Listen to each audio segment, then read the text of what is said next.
Figured I'd give you lots of space. Oh. Elbow room. Okay.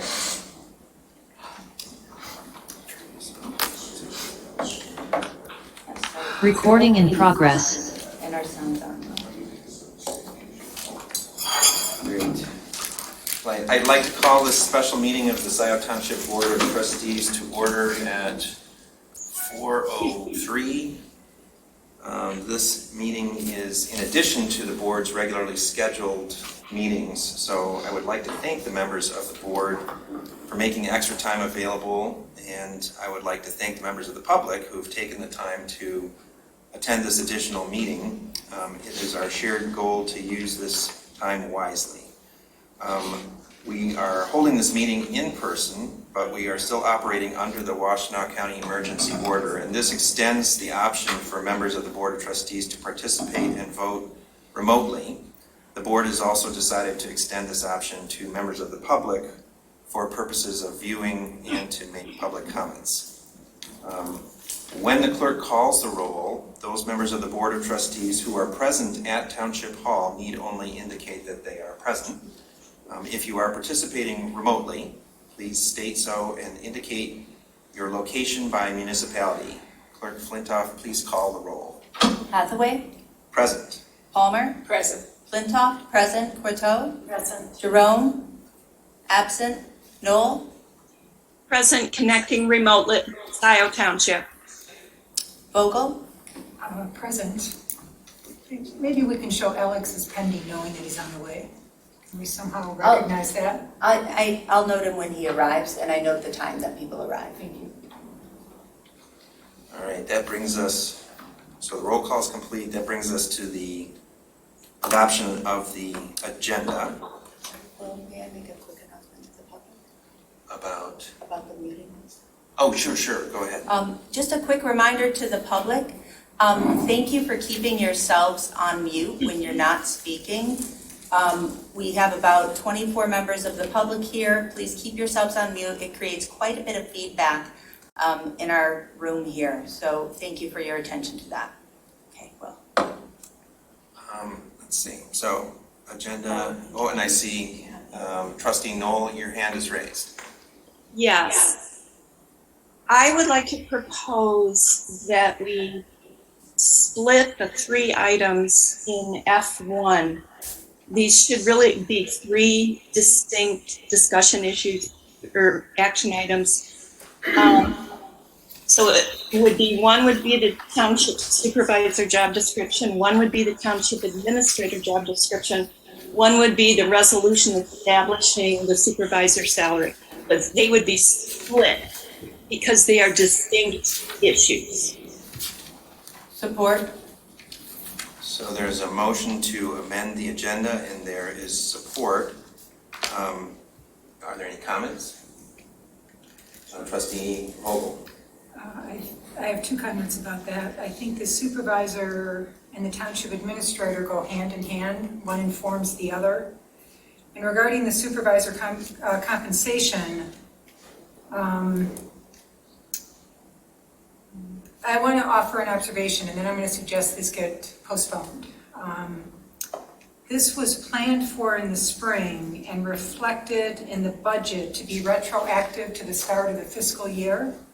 Today we learned from the clerk, as I understand, that it is not possible under law to compensate our supervisor retroactively. We did not seem to know this in the spring.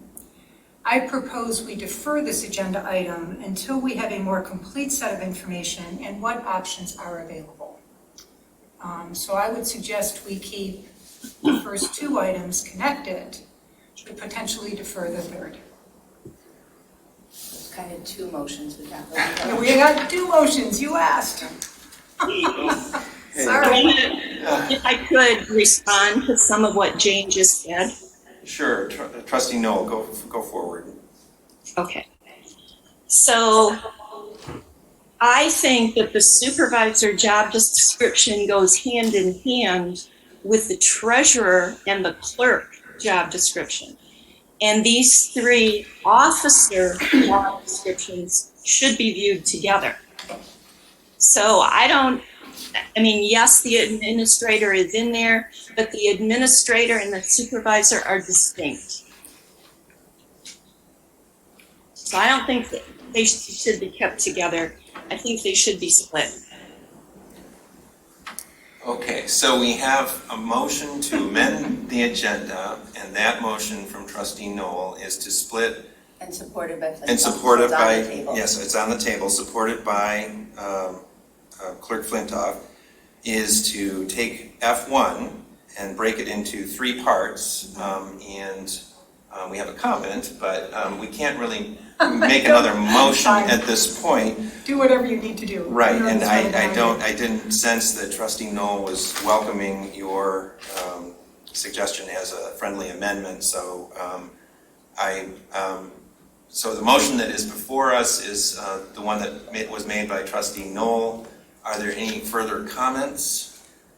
I guess one clarification then, since there's one resolution over both job descriptions, I assume, to be clear, Kathy, you would, the proposal would be to take the resolution with the supervisor job description, the resolution with the administrator job description, and then the resolution for the supervisor compensation, those 3. Is that correct?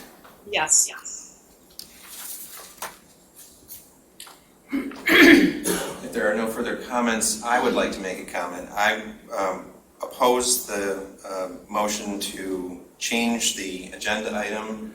I believe that it is structured appropriately. We asked this question of the township attorney, and the answer was that yes, this is structured appropriately. There's nothing wrong with this agenda item as it stands. I understand that there might be a preference to deal with it in a different way, but my preference would be to deal with it as it is proposed on the agenda without the amendment proposed by trustee Noel. So I will be voting against that motion. Are there any other comments? Please call the roll. Okay. Hathaway? No. Palmer? No. Flintoff? Yes. Corto? No. Jerome? Noel? Yes. Vogel? No. Motion fails, 4-2. And I would suggest that we proceed without making any further amendments to the agenda if we can. Alec, there's room for you here if you would like. Well, you can sit over there, wherever you like. Yeah, here's, can you pass this down to Alex? I want to acknowledge Alec Jerome arriving at 4:10. Also present here is our township attorney, Jim Fink, and our HR consultant, Diane Benson. Okay, thank you. And the deputy clerk, Mary Gillis. Yes, Deputy Clerk Mary Gillis and our Fire Chief Andy Hood. Didn't mean to leave anybody out. So with that, is there a motion to approve the agenda as not amended? All motion. Okay. Support. Moved by Vogel, support by Palmer. Please call the roll. Hathaway? Yes. Palmer? Yes. Flintoff? Yes. Corto? Yes. Jerome? Yes. Noel? Yes. Vogel? Yes. Agenda adopted as presented. That brings us to public comment. This is the time for members of the public to speak for up to 3 minutes on any action items on today's agenda. Later, the supervisor will ask for public comment on each item on this agenda for possible action.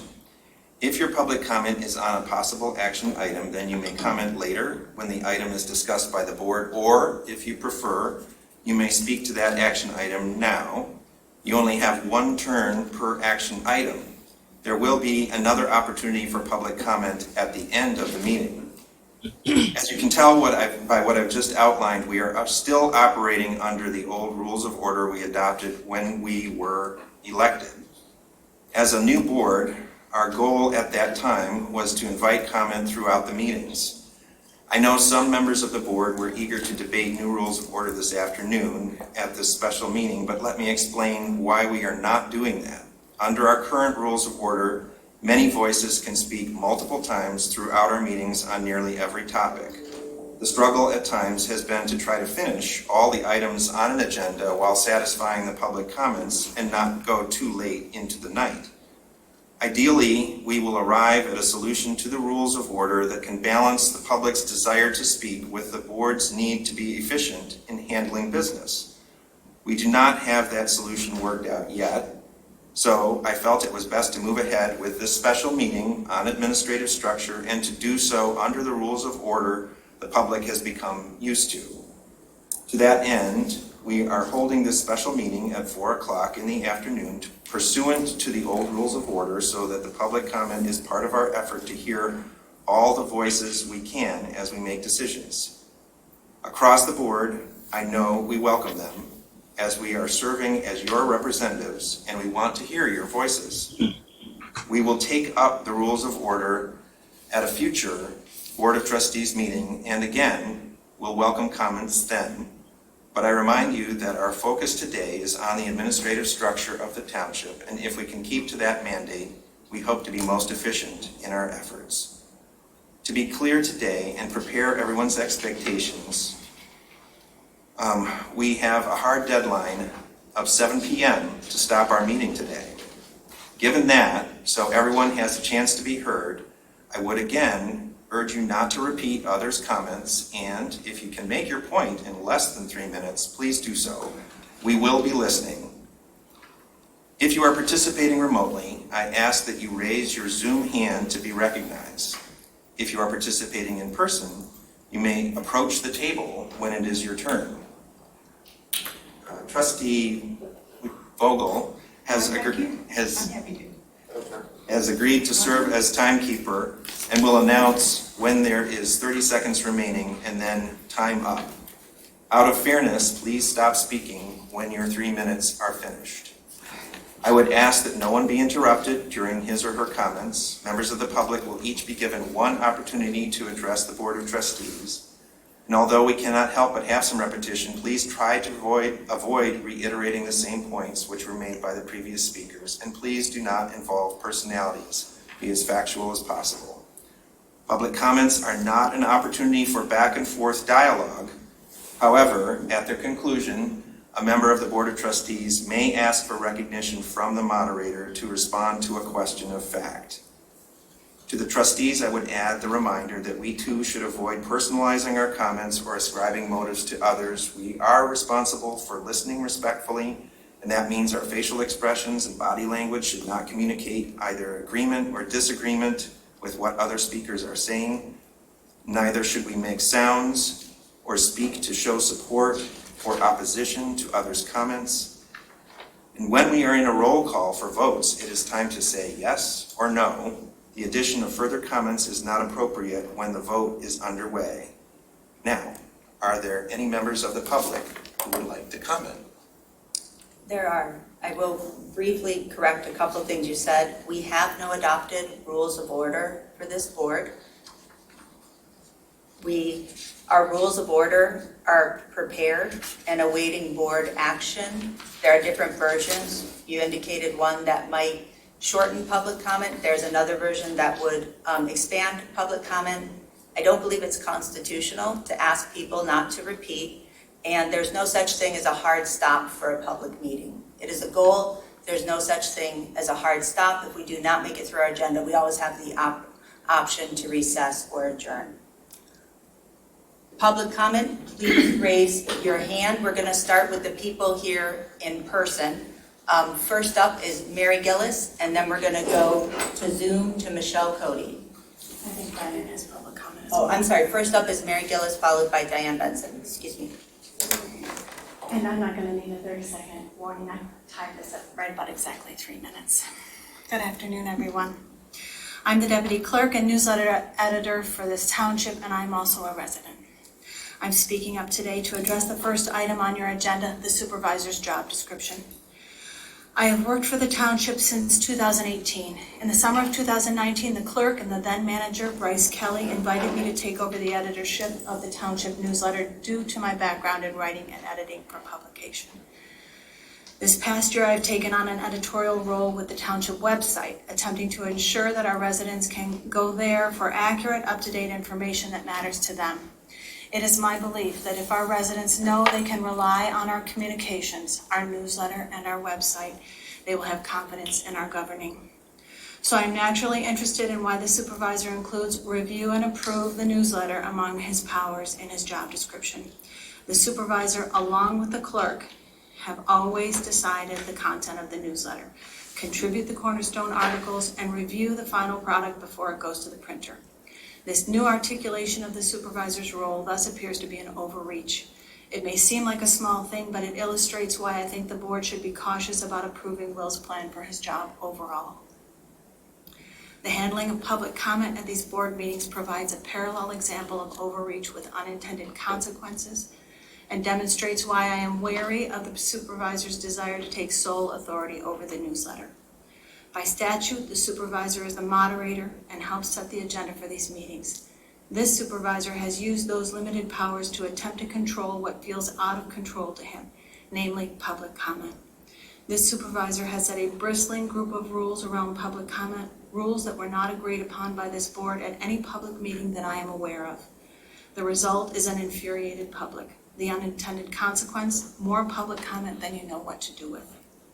My fear is that if you hand final approval of the newsletter solely to Will, he will begin to restrict content to suit a personal agenda, just as he has with public comment.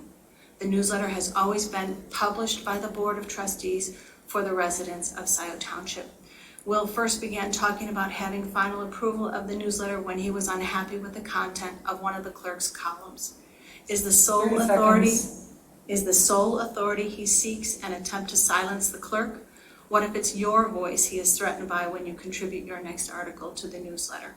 Will we next be hearing about the rules under which trustees must write for the newsletter? What confidence can our residents have in the integrity of our communications then? Your first order of business here is to discuss the supervisor's job description. Under communications on page 2, please delete the line about controlling the newsletter. That'll do. Thank you. Thank you, Mary. Next up, Diane Benson. I'm going to be very short. I am very short. I'm coming to you this afternoon as both a resident and a contract employee of the township. I live at 4583 Breezewood Court, and yes, we maintain power throughout the last few days. I come to you to talk about the need for the rules of order. And I've seen some drafts of rules of order. I've actually investigated rules of order that are in other municipalities. Knowing that today's subject is going to impart a lot of angst among residents, a lot of angst among employees of the township, a lot of angst among you all. I wanted to make sure that the rules of order were, or in the future, are a priority. After seeing how long meetings have gone on and the dissatisfaction of residents, which they have expressed. When you get a new board game, shouldn't you read the rules before you start playing? Come to a consensus on revising any rules, adding to rules before you begin playing. It alleviates misunderstandings and heartache. On another note, I want you, the Board of Trustees, and the residents listening to know that the staff of Scio are working hard to meet your needs. The fire department is responding. Taxes are being collected. Soon there will be many more taxes coming in. Utilities are functioning. Assessing is being done.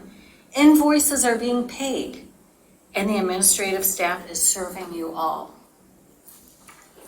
Thank you. Thank you so much, Diane.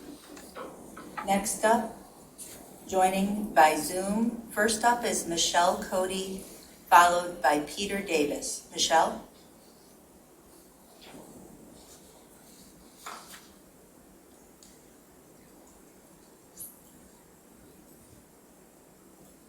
Michelle? Here you go. First, Michelle Cody, followed by Peter Davis. Thank you. Michelle Cody, 4620 Stein Road. I am speaking and I am shocked about the desire to change the township governance totally to a structure empowering one individual, Mr. Hathaway, over the voices of the Board of Trustees and the township citizens. We wanted a return to just, fair, open, and transparent, honest governance as our township is designed to be, not a takeover by people with a secret agenda now becoming a blatant disregard for the rules that they were well aware of as they sought these public offices. And changing salary, duties of the township supervisor, a board complicit with members for whom one person speaks and the rest of the chorus echoes without questioning, debating, and no adherence to the state township form. Like many residents, I want peace, quiet, and no more development. I moved here 33 years ago to ensure my peace of paradise. Instead, after finally exposing and removing prior confederacy of corruption, Supervisor Knowles and Manager Kelly, it's back in another form. I do not want to see a push for salary increases, more authority by combining the administrator and supervisory duties. This isn't proper or warranted. This deliberate bypass of the Board of Trustee resolution to create a compensation committee is wrong. I don't support a change of structure and compensation anyway. These individuals ran for these offices knowing fully well the township duties and compensation and have not made any transparent, open processes to discuss these changes. I want adherence to the general law township, Scio, which is it is right now, with the board retaining most of the administrative authority. I'm very loath to have it taken over by one individual and reducing time for public commentary. It appears to be something right out of the TV series, The Sopranos. I am appalled. Thank you. Thank you, Michelle. Next up is Peter Davis, followed by Dee Deshawn. Peter? Thank you. I live at 3225 North Wagner Road. I've been a resident of Scio Township off and on for almost 50 years.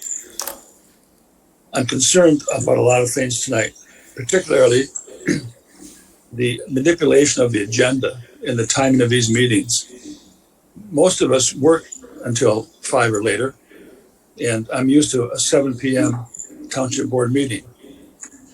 This agenda contains as item number 1, the power grab by Will Hathaway. It was prepared on the 13th, last Friday.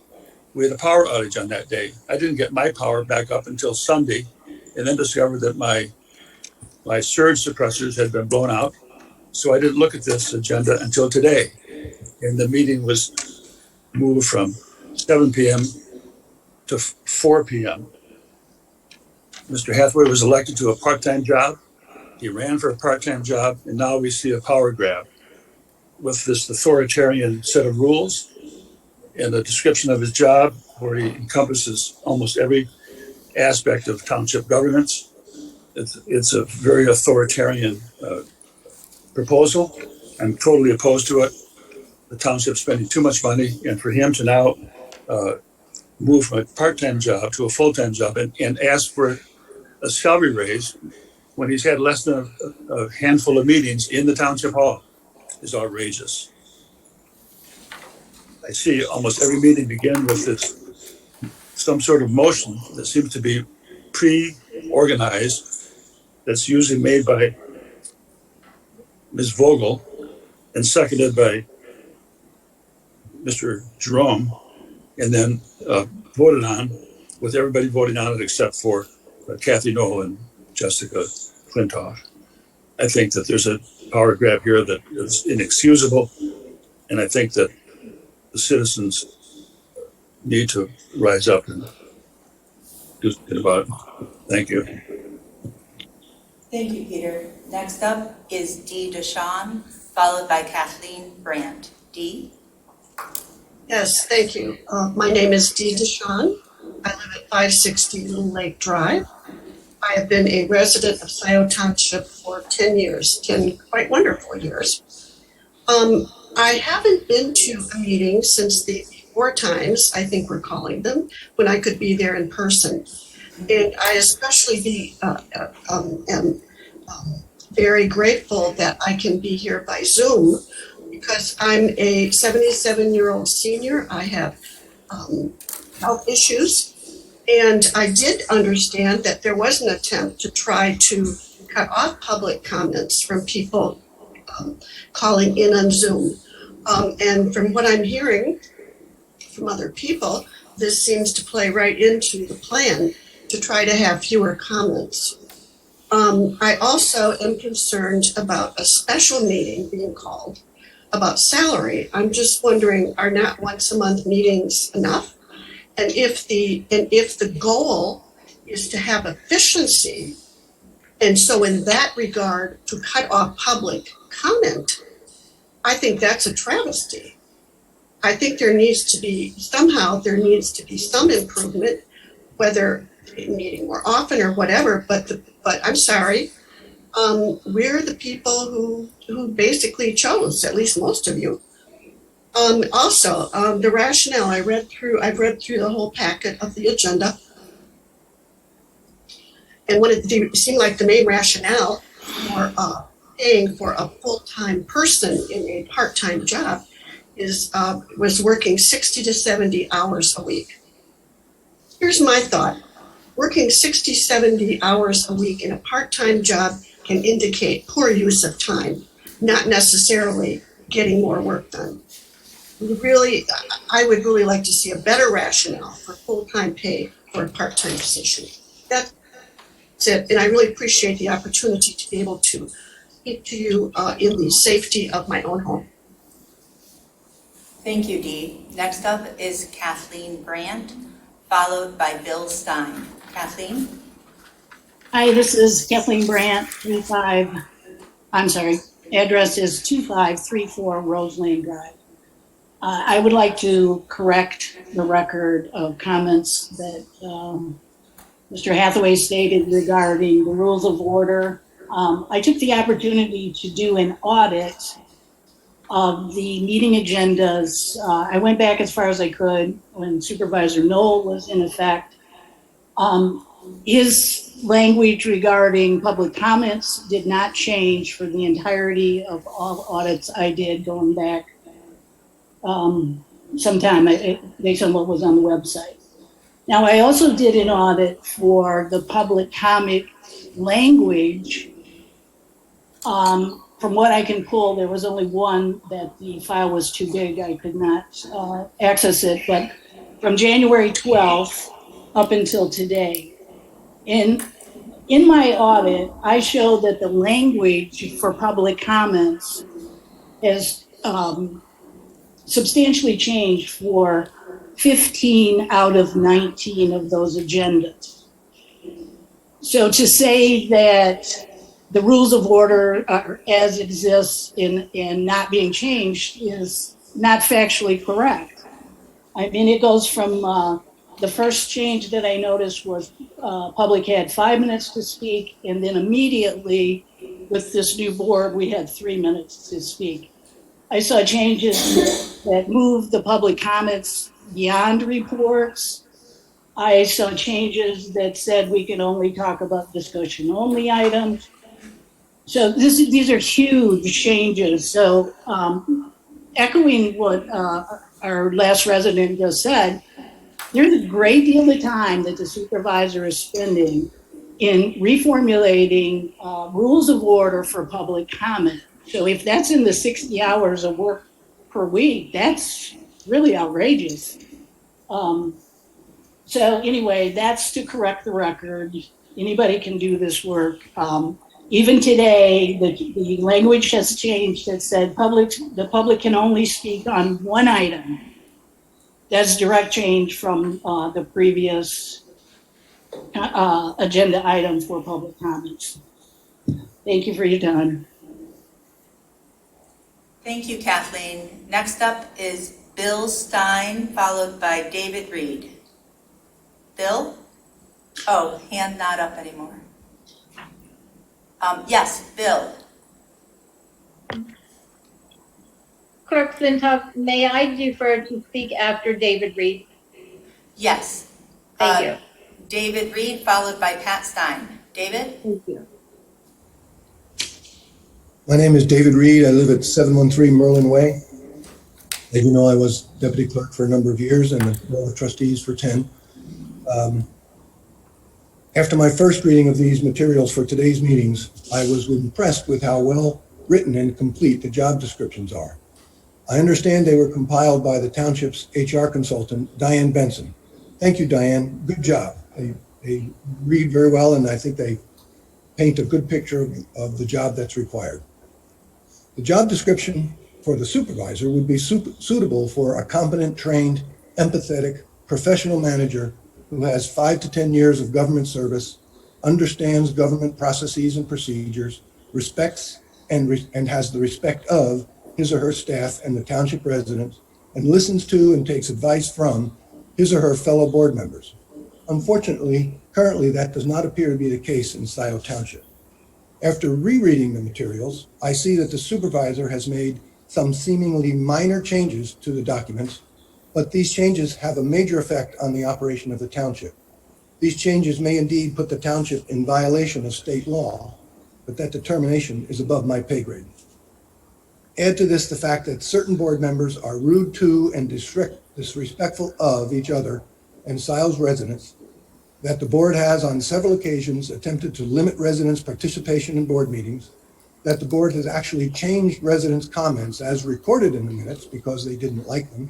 That later was corrected, and that the board is in general oblivious to the animosity that their actions have engendered. I have to tell all who are listening, these are not the people I ran with. Something or someone has corrupted their thinking, and as a result, the township is headed down the wrong path. It is definitely not moving forward. I am not alone in this belief. The folks I speak with are dumbfounded by the actions of this board and all agree that this must stop. That is why today, Pat Stein and I have filed a statement of organization for the committee to recall Hathaway, Jerome, and Vogel. To all of those who are listening, we will need your help. This won't be easy, but changes are needed. Thank you. Thank you, David. Next is Pat Stein, followed by Jillian Carey. Pat? Good evening. Mr. Hathaway, as a supervisor, it is your duty to serve the residents of the township for which you were elected. That township happens to be Scio, and those residents are the public, the very public whose comments you don't want to listen to, the public whose comments you don't want video recorded, the public whose comments you don't want included in meeting minutes. And lastly, the very public that waited 3.5 hours and were left in the dark an additional hour and a half when you chose to move to a closed session instead of to the next item on last week's agenda, which was, you guessed it, public comments. It is this type of unacceptable behavior toward the public, along with your constant ill treatment of fellow board members, that led me to eagerly join David Reed at the county clerk's office to sign the first official document in the process of your recall, along with the recall of trustees Jerome and Vogel, who so willingly support you and join you in the practice of ill treatment of your fellow board members. Please note, fellow attendees, we could use your assistance when the time comes to start collecting petition signatures. And members of the board, I would respectfully request one of you to make a motion to table all of the items on tonight's agenda. Thank you.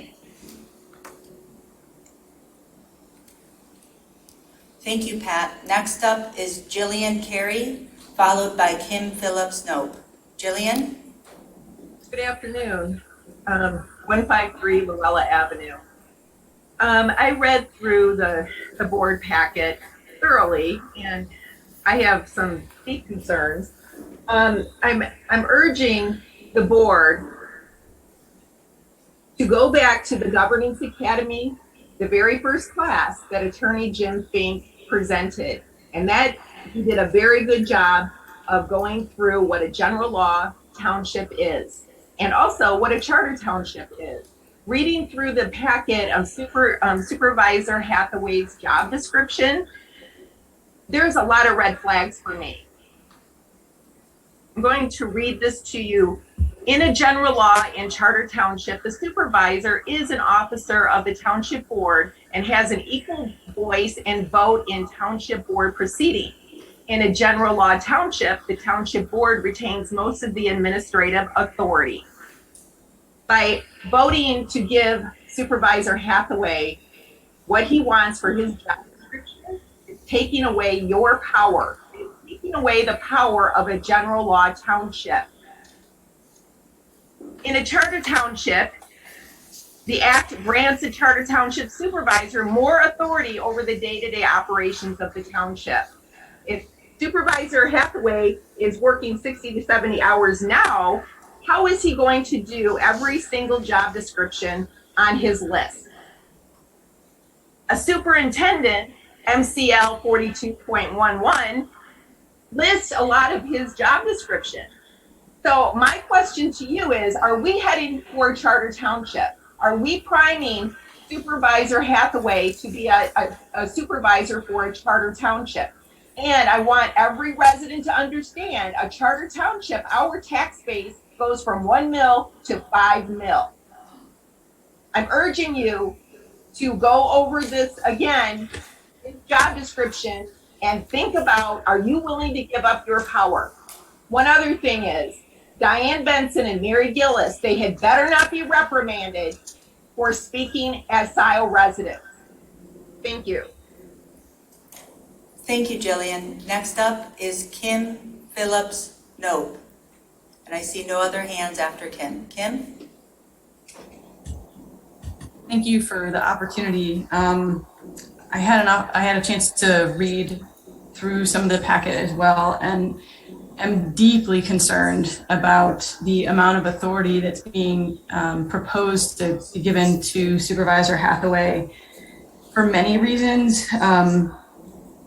First, the supervisor has already shown through his actions that he is willing to use his power to move his own agenda forward, even at the risk of doing things that are put the township in legal jeopardy. He has withheld information from the Board of Trustees at meetings. He has not reported accurately about meetings that have happened in the community that are his job to report accurately back to the board on. And then the board makes decisions based on that misinformation. He has not been truthful in comments that he has made in board meetings. And the board has not held him to account. And how are you going to hold him to account, as is your duty currently, if you give that power away to the supervisor? Who will be his boss in that situation?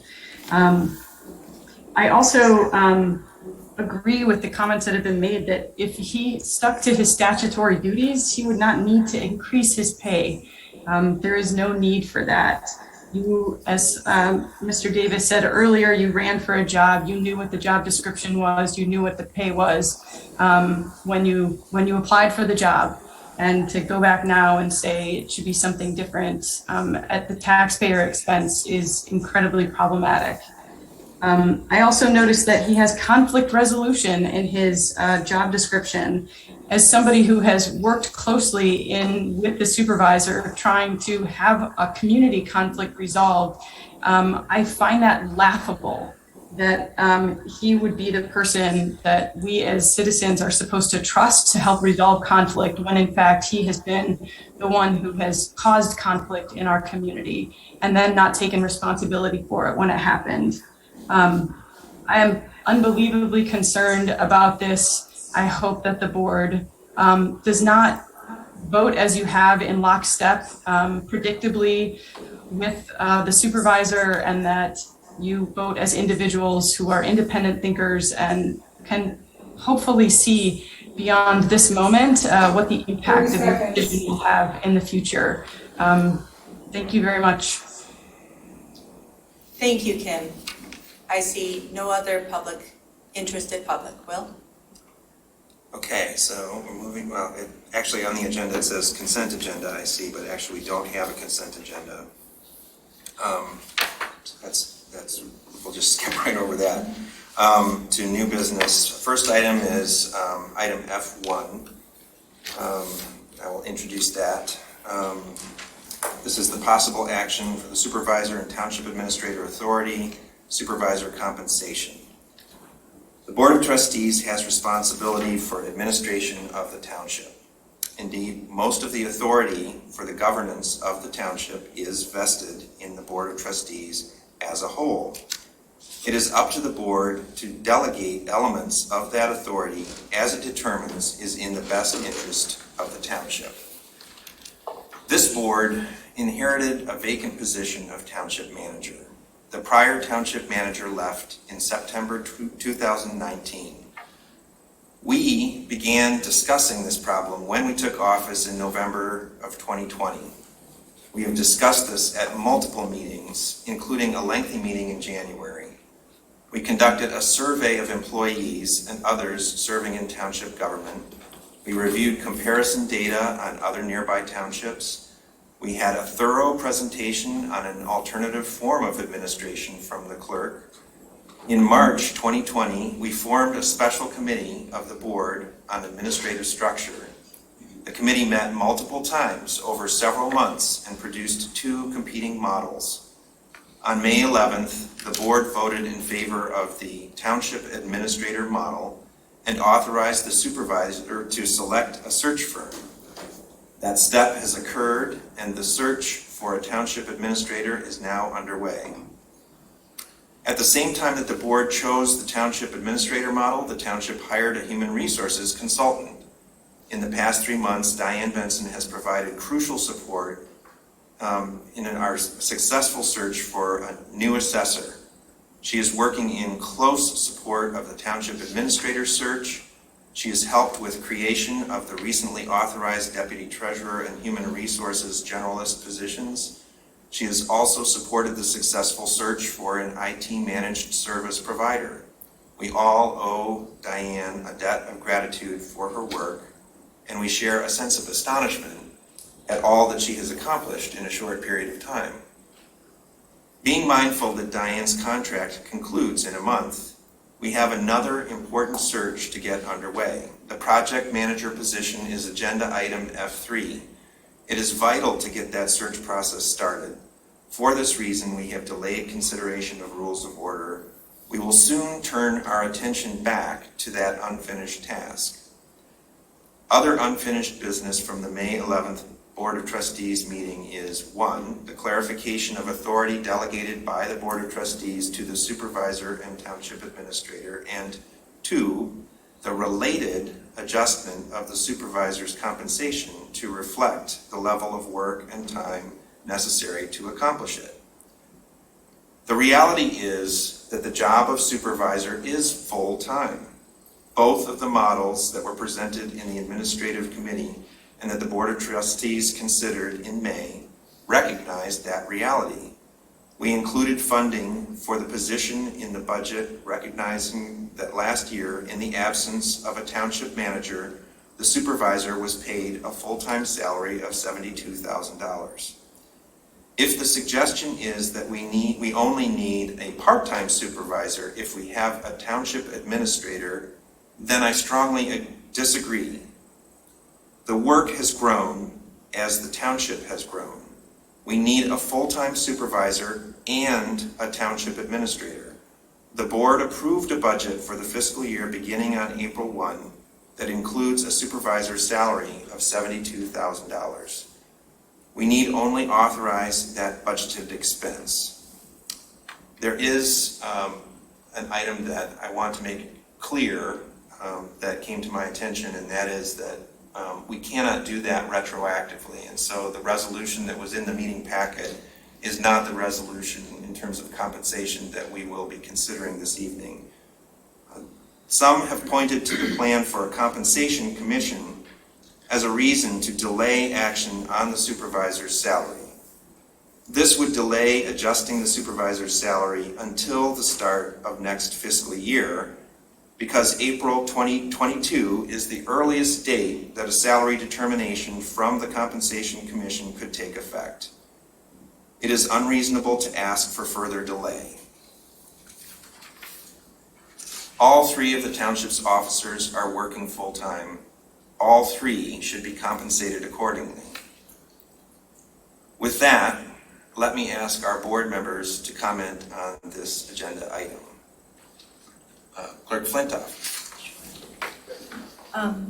I have comments on the topic, but before we do, Jim Fink is here, our township attorney, and I feel strongly that we need our attorney's opinion on this matter before considering the resolution adopting the job descriptions for supervisor or township administrator. So I'd like to make a motion to table the resolution adopting job descriptions for supervisor and township administrator until both our township attorney, Jim Fink, and our township employment attorney, Bill Thacker, can confer and advise the Board of Trustees on the question of what liability may have been created for the township. This is in light of the fact that after this agenda and packet were posted on Friday, the Board of Trustees received on Saturday 2 deeply troubling communications.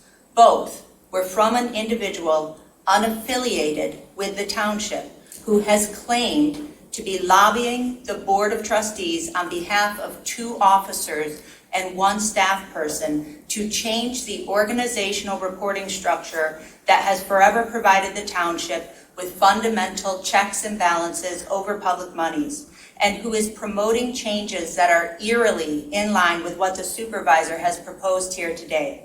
We, the board, have a duty to first, before embarking even on discussion or action on these items, to first ask our attorney to investigate if any improper use of influence, conflicts of interest, or mutually beneficial dealings have been part of what brings this item to our board table. That's my motion. We have a motion. Is there support? I'll support. So we have a motion by Flintoff, support by Knoll. Is there discussion? I believe it was a tabling motion. Oh, it's a tabling motion, so there's no discussion. Thank you. So there's no discussion on the motion to table. In that case, please call the roll. Hathaway? No. In a moment. Oh, I'm sorry. Oh, As a board person, can I ask a question? Is there room to ask a question before calling the vote on a motion to table? Generally, a motion to table has no discussion. You're the moderator, and the board has not adopted Robert's rules, but your practice up until now has been no discussion of tabling motions. Okay. Sorry.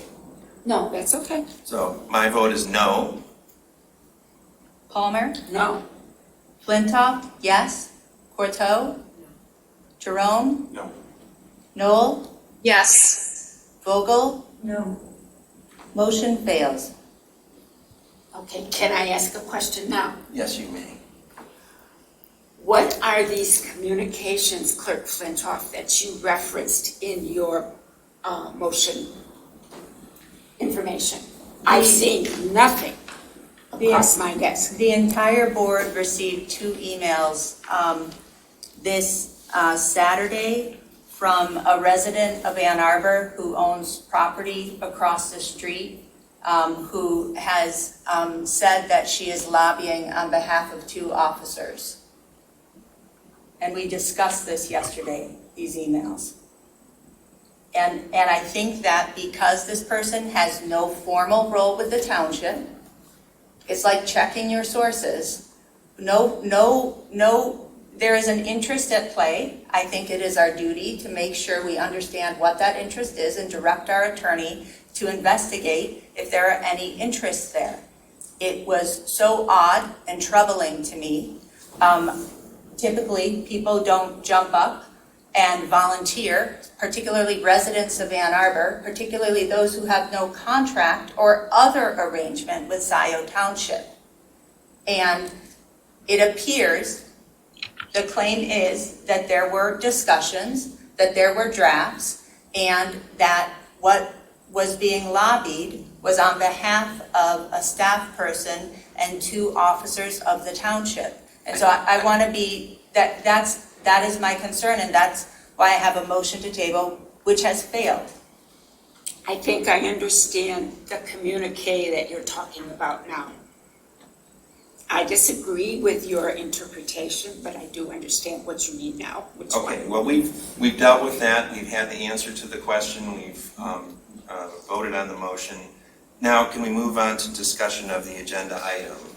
Are there any other comments from members of the Board of Trustees on the agenda item? Oh, sorry, Kathy. Trustee Knoll. Kathy's fine. All right. Okay. So I guess I'm going to start with the township administrator job description because you've got these all lumped together. That's what you guys wanted. Diane Benson sent an email to the entire Scio board outlining a concern. And it was noted that Will had changed the administrator duties from what they had been in the prior job description that had been approved by the entire board. She noted this irregularity in an email to the board and raised concerns about insertion of and related financial reports. This potentially puts some of the oversight of funds under the township administrator. This is a problem because the clerk has a statutory duty for maintaining the ledger and oversight of all township funds throughout the year. There is a potential conflict here. I emailed our township attorney this morning asking for a clear written opinion on this potential conflict. He has just responded that he just saw my email. And this raises several questions. Are we rescinding the prior job description? Are we redefining the prior job description? Can these responsibilities even be diverted from the clerk? I don't think so. And I think we need a clear opinion from our township attorney. I think it's foolhardy for this board to proceed on voting now on this resolution without a legal opinion. And that I want to go on because Jessica has raised a concern, and I want to take that concern a little bit further. There are process concerns here. In these emails that we all received over the weekend, we learned that Will and Donna and Sandy had met with an Ann Arbor resident and discussed township administrative reorganization. However, Jessica wasn't a part of any of those discussions. Diane Benson, our HR consultant, wasn't a part of those discussions. Our township attorney wasn't a part of those discussions. I'm concerned with the process that is evolving here. Rather than trying to build a better process with our prior administration committee, the supervisor has pulled the plug on that committee and is now meeting with a smaller group, and it's not right. We as elected officials owe our constituents a better process. We should be more considerate of our residents. It is problematic that Will is taking random advice from non-residents. So I'm very concerned about these issues. And I want to reiterate, I think we need an attorney opinion from Jim Fink.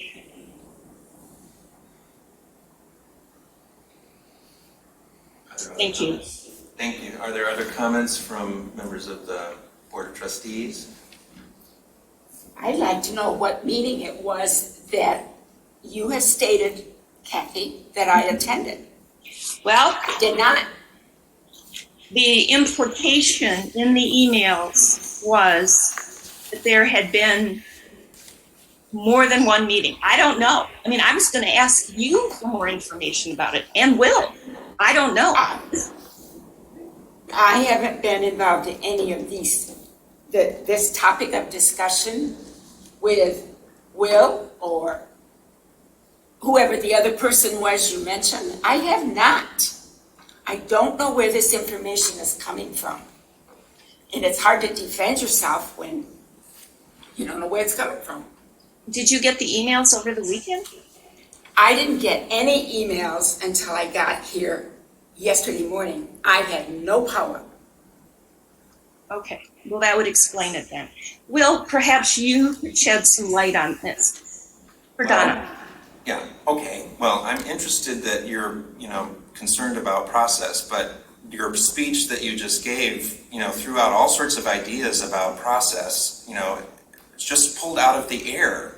So Trustee Knoll, I understand that you would like to have some other kind of process than what has happened, but the reality is that we have lots of members of the public, some people who reside in Scio Township, some people who own property in Scio Township who have taken an interest in Scio Township government. We have people who are holding meetings. I'm sure there are meetings that Clerk Flintoff has attended with members of the public that I was not invited to.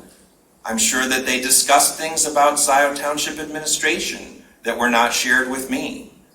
Does that mean that, everyone who comments on our meetings should be called before the township attorney for an investigation? This sounds like you're setting up the Inquisition. Is that the kind of public process that you have in mind, Trustee Knoll? I don't think so. No. But that's wait. Thank you. I'm speaking. Thank you, Trustee Knoll. I understand that you have concerns. I understand that you would like things to be different. That doesn't mean that the process that we're engaged in is somehow suspect, or that people who contact the Board of Trustees, me or other members of the Board of Trustees, to express concerns or to offer suggestions are somehow subject for investigation, or that we somehow need to have legal opinions issued on the meanings of language that's actually relatively straightforward. And if you just asked, you could probably get an answer to your question without launching a legal investigation. So let's not get off on these tangents about process or legal investigations or legal questions. Really, it's unnecessary. We can just talk to each other and we can, talk this through as members of a Board of Trustees. We don't have to, mount legal processes or invent new processes for ourselves. Trustee Knoll? Okay. I never suggested we have a legal investigation. However, we employ a township attorney to give us legal advice. There have been many missteps by individuals on this board. We employ him to assist in better process. And I beg to differ. Process is very important. And we have some problems here. And I wish you could see that. So Jim, Fink, I know you're in attendance. What is your response to all of this? Attorney Fink, would you like to come to the table and address questions regarding this, since people seem to want to hear your opinion? I would prefer that.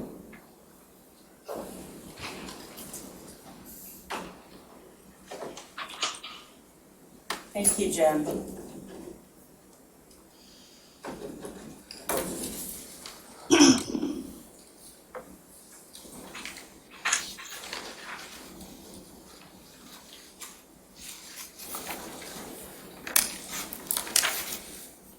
Good evening.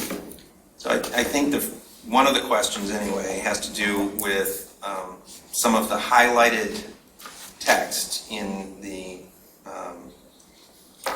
the township administrator's job description, and it's highlighted in bold to make it stand out so that people can see that in fact there are some minor changes between the earlier version of the job description and the one that we are considering today.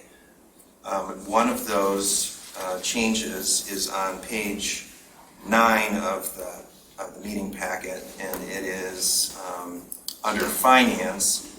And to read it in full, it says that the township administrator will assist the supervisor in preparing and administering the annual budget. Now that was in the original job description. And the additional text is, and related financial reports under policies formulated by the board and state law. Actually, it's just and related financial reports. You seem to be getting feedback. I don't know if that's because It's you're... okay. No. Hi, Steve. It's awesome. Awesome, thanks. So can everyone hear that? There was some No, echo. Go ahead, Will. What just happened? There was an echo. Somebody's phone had their speaker on in this meeting, so all speakers when you enter. I see, yeah. Go ahead. So could you hear that? I don't know. What I was just saying. I didn't hear it, Will. Okay, all right. So I'm not sure what the question is. The question, one of Trustee Knoll's questions to me was, have I seen this? And I have. We had a discussion about it yesterday. Under the, and let me just say that I don't think it's any secret, it's certainly not confidential, that I meet with the supervisor, the clerk, and the treasurer almost every week, and we go over things, and I give legal advice in that meeting. I generally don't give individualized legal advice to each member of the township board, although I do get communications from trustees and the 3 elected officials from time to time. Yes, I have seen this job description. Yes, we have had conversations about it.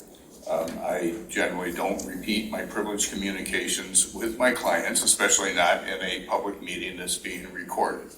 So if there's a specific question that does not involve me breaching a privileged communication, I will try to answer it. well, the reason I focused on that particular text is that Trustee Knoll had brought it up and had raised a concern about whether it possibly intruded on the statutory authority of the clerk. I think that if I'm remembering the way that she characterized it, that was the question that Trustee Knoll had raised. Maybe Trustee Knoll could clarify her question. Is there a specific question? Yeah, we're trying to get answered? I can clarify my question. Jim, I did have it outlined in the email that I sent you. Specifically, the clerk has statutory responsibility over maintaining the general ledger and over all funds throughout the year. So in this job description that we find in our packet, we have the words "and related financial reports" under finance for the township administrator. And these words are new. This wasn't in the job description previously approved by the board. So potentially there's a conflict here. So my question to you in the email that I sent you had to do with resolving this conflict. And does this impinge on the statutory duties of the clerk? And may I add to the concern, Kathy? Go ahead. I may put a finer point on the question, whether you want the point or not, Jim. First off, process-wise, I just want to note, we had the achievement of a 7-0 vote just on July 27th on this job description. And so I regret that this job description is coming back before us without a good reason to rescind it and amend it. Process point. I will say to Kathy's point, I object to the addition of and related financial reports to the bullet point under finance, page 9. As clerk, under MCL 41.75A, I refuse to grant consent to the township board to direct any employee who does not report to me to carry out those duties delegated by law to me. Second, under MCL 41 as a whole, I do not believe that the supervisor may legally prepare and administer related financial reports. I'm happy to share the research with anybody, but I want to share that. You know, as you know, the board may employ staff. The board may lawfully direct staff to do any number of things, except those duties that are directed by law to another township official unless the official grants consent. I believe that financial reports are the responsibility of the clerk. I think that even if I wanted to, I would not be permitted to give my statutory responsibilities to the supervisor or to the treasurer, and only with consent could the board, only with my consent could the board give those responsibilities to a staff person. I will further say on this, and let me just, broadly, describe is I really think that the steps that the supervisor has laid out for the board to take in this meeting, and I understand he has some more steps planned for the next meeting, is a move to consolidate power in a way that is wholly inappropriate. Some of it directly under him, some of it under a township administrator, and some of it under a new position he's calling, quote, budget and finance director, a position that had never been contemplated in any committee discussions of any model. Further, he is proposing to eliminate the finance director, one of the two finance positions that reports to the clerks. This is a dangerous design, and it puts township officials and staff at risk of being corrupted. It's unethical, and I believe it's illegal. Let me tell you why I believe it's illegal. It's a direct affront to the checks and balances built into the township design by MCL 41, the organizational statute of townships first enacted in 1846. It sets forth the statute about the powers and the duties of the township, the powers of the people, the powers of the board, its clerk, its treasurer, its supervisor. And MCL 41 makes very clear that the core checks and balances over public monies is with the clerk, the treasurer, and this board. The board makes appropriations and authorizations, clerks authorize payments and keeps the books, treasurer disperses the funds and manages the money. The separation between each of these parties is what provides our internal financial internal financial controls. So we need to respect the wisdom of the organizational statute and structures of the township we serve. You will notice in the resolution, you'll see the supervisor citing quite frequently MCL 141. In fact, MCL 141 is the Uniform Budgeting and Accounting Act. It came to be in 1968. It's super important stuff, but it's just a way for the state to standardize and set forth requirements for townships and other local units of governments in Michigan. It sets forth requirements around the audits, the charts of accounts, the reporting to the state treasurer. And I will maintain that while it is a law we must follow, it is not the core organizational statute for townships. That is MCL 41, not 141. 141 really modernizes how we do things. It does not change who is elected to be responsible for the specific respective township duties set forth in 41. Now, MCL 141 says that in a general law township like ours that does not have a manager. There was a question from Kathy to Jim. What are we doing right now? I'm listening to the clerk make a speech. Giving you information that Did we consent to this? You need not to. There are no rules. The supervisor says that it says MCL 141 says that in a township like ours that doesn't have a manager, that the supervisor shall be quote unquote the chief administrative officer for the purpose of carrying out some of the duties under the Uniform Budgeting and Accounting Act, under MCL 141. And this is where the supervisor and I disagree on the law. This is what goes to all three items wrapped up in this one. So MCL 141.424 section 4 says the CAO shall make an annual financial report. That's the F-65 we're going to pay Plant Miranda upload. The MCL 141.427 section 7 says the CAO may request an extension to the audit. And then, importantly, it's under MCL 141.434 section 14 subsection 1.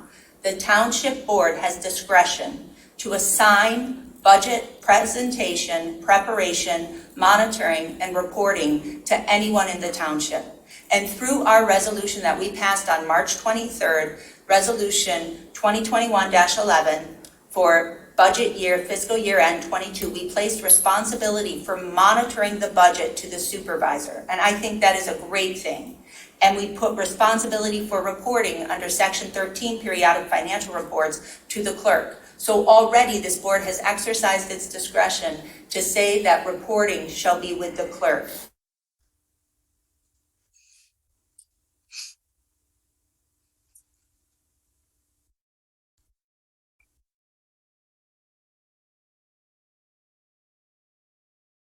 Revenues and expenditures for each fund of the township.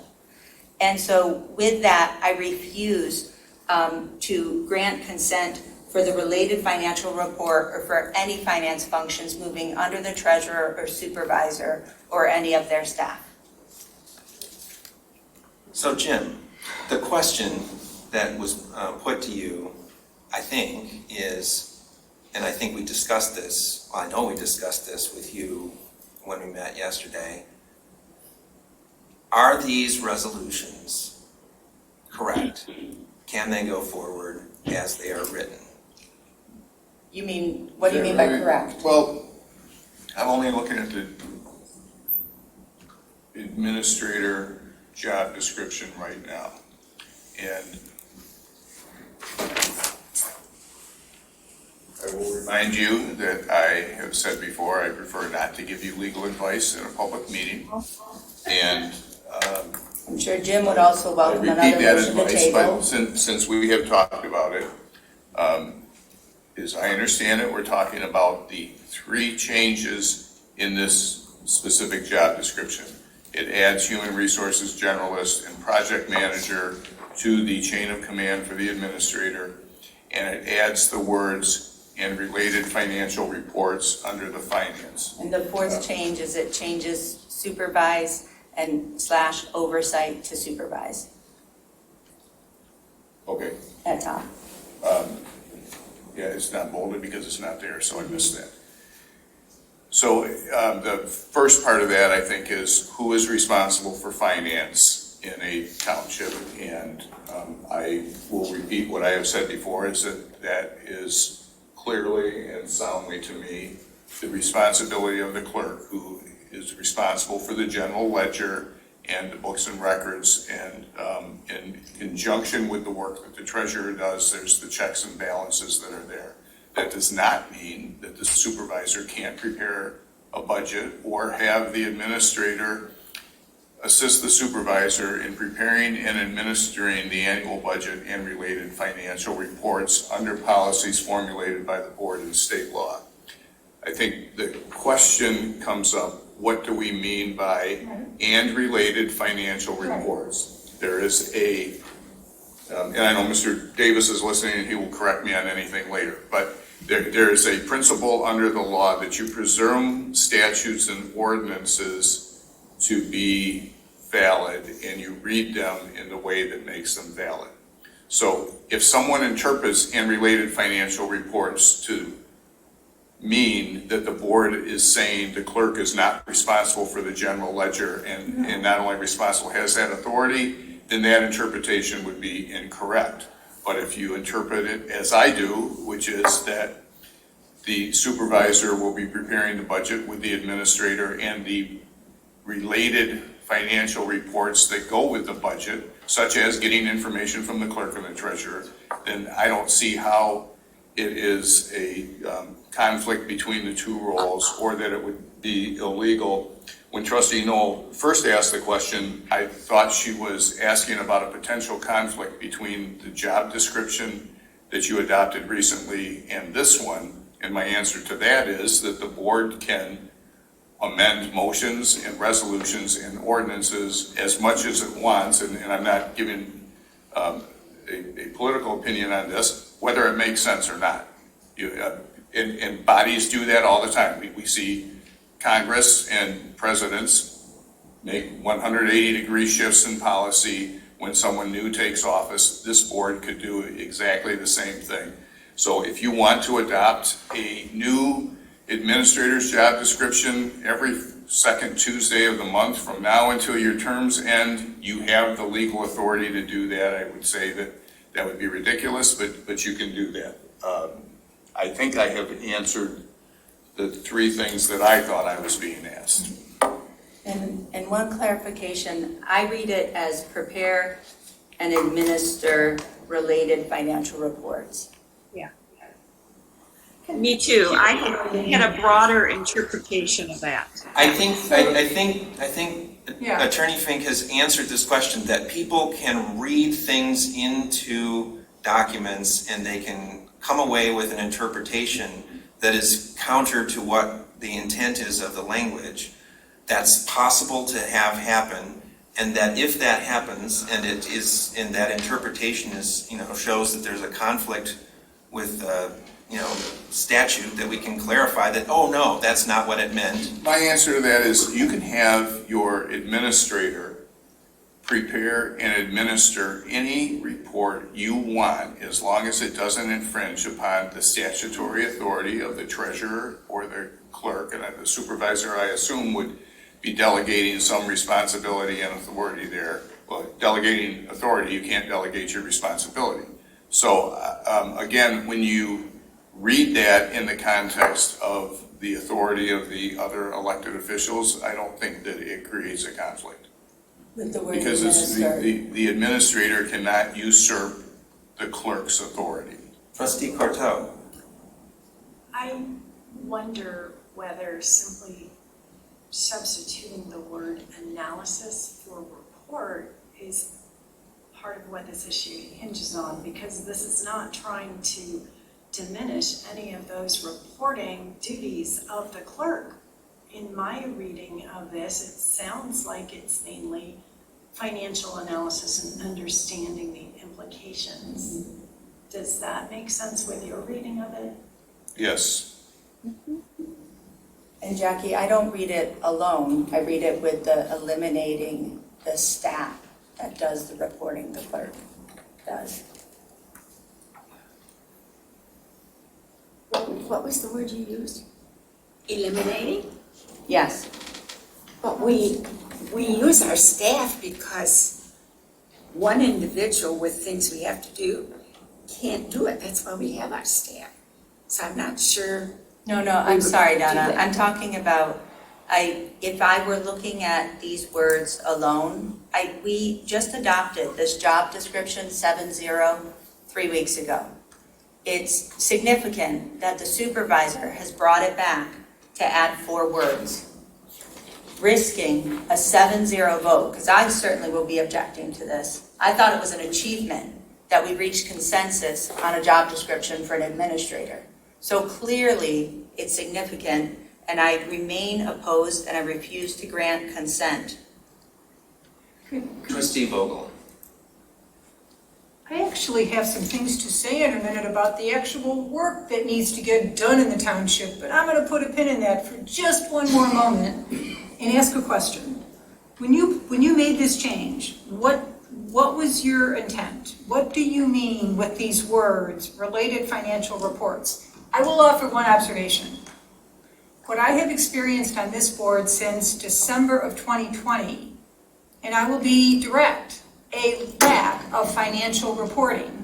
We see lots of required information about bills that got paid and invoices that came in and registries that need approval, Great. To this day, I do not feel confident as a trustee, I have an overview of finances in this township. That is a situation that must be corrected. If we're responsible, we need the information. We don't have it right now. I'm sure there's reasons that's true. I'm sure there's legs to walk on. So I just want to notice that this whole conversation, which isn't yet about let's serve our residents and get the work of this township done, that's not the conversation we're having. I also am going to name the elephant that is sitting in this room. You two don't get along. You are diametrically opposed in your views. Third-party resources, including the attorney, are consistently brought in at township expense to help mediate, resolve, find middle grounds, and honest to God, David, you might not have to recall me. Honest to God, we went through an administrative committee that was so full of conflict. There was the Jessica model, there was the Will model. You know what? This board made a vote. And once that vote was made to go in the direction of a township manager and hire somebody, our democracy is built on the assumption we're freaking going there. Then when the rules of order thing came up, the same process is recommended. Let's give feedback to Will and Jessica, and they are somehow going to figure out how to get along and get beyond the fierce obstructionist agenda that has been in play from day one. Somehow get past that and come up with a resolution. And I thought, okay, we decided this. I tried to put a proposal on the table for an alternative, but I respect we didn't go there. I can't describe how upsetting this is.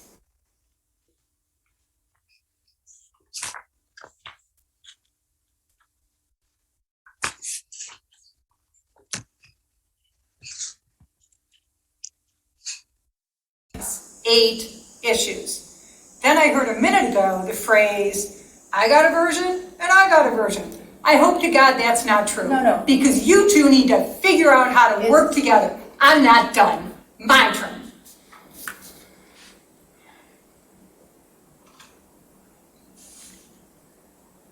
I'm really concerned.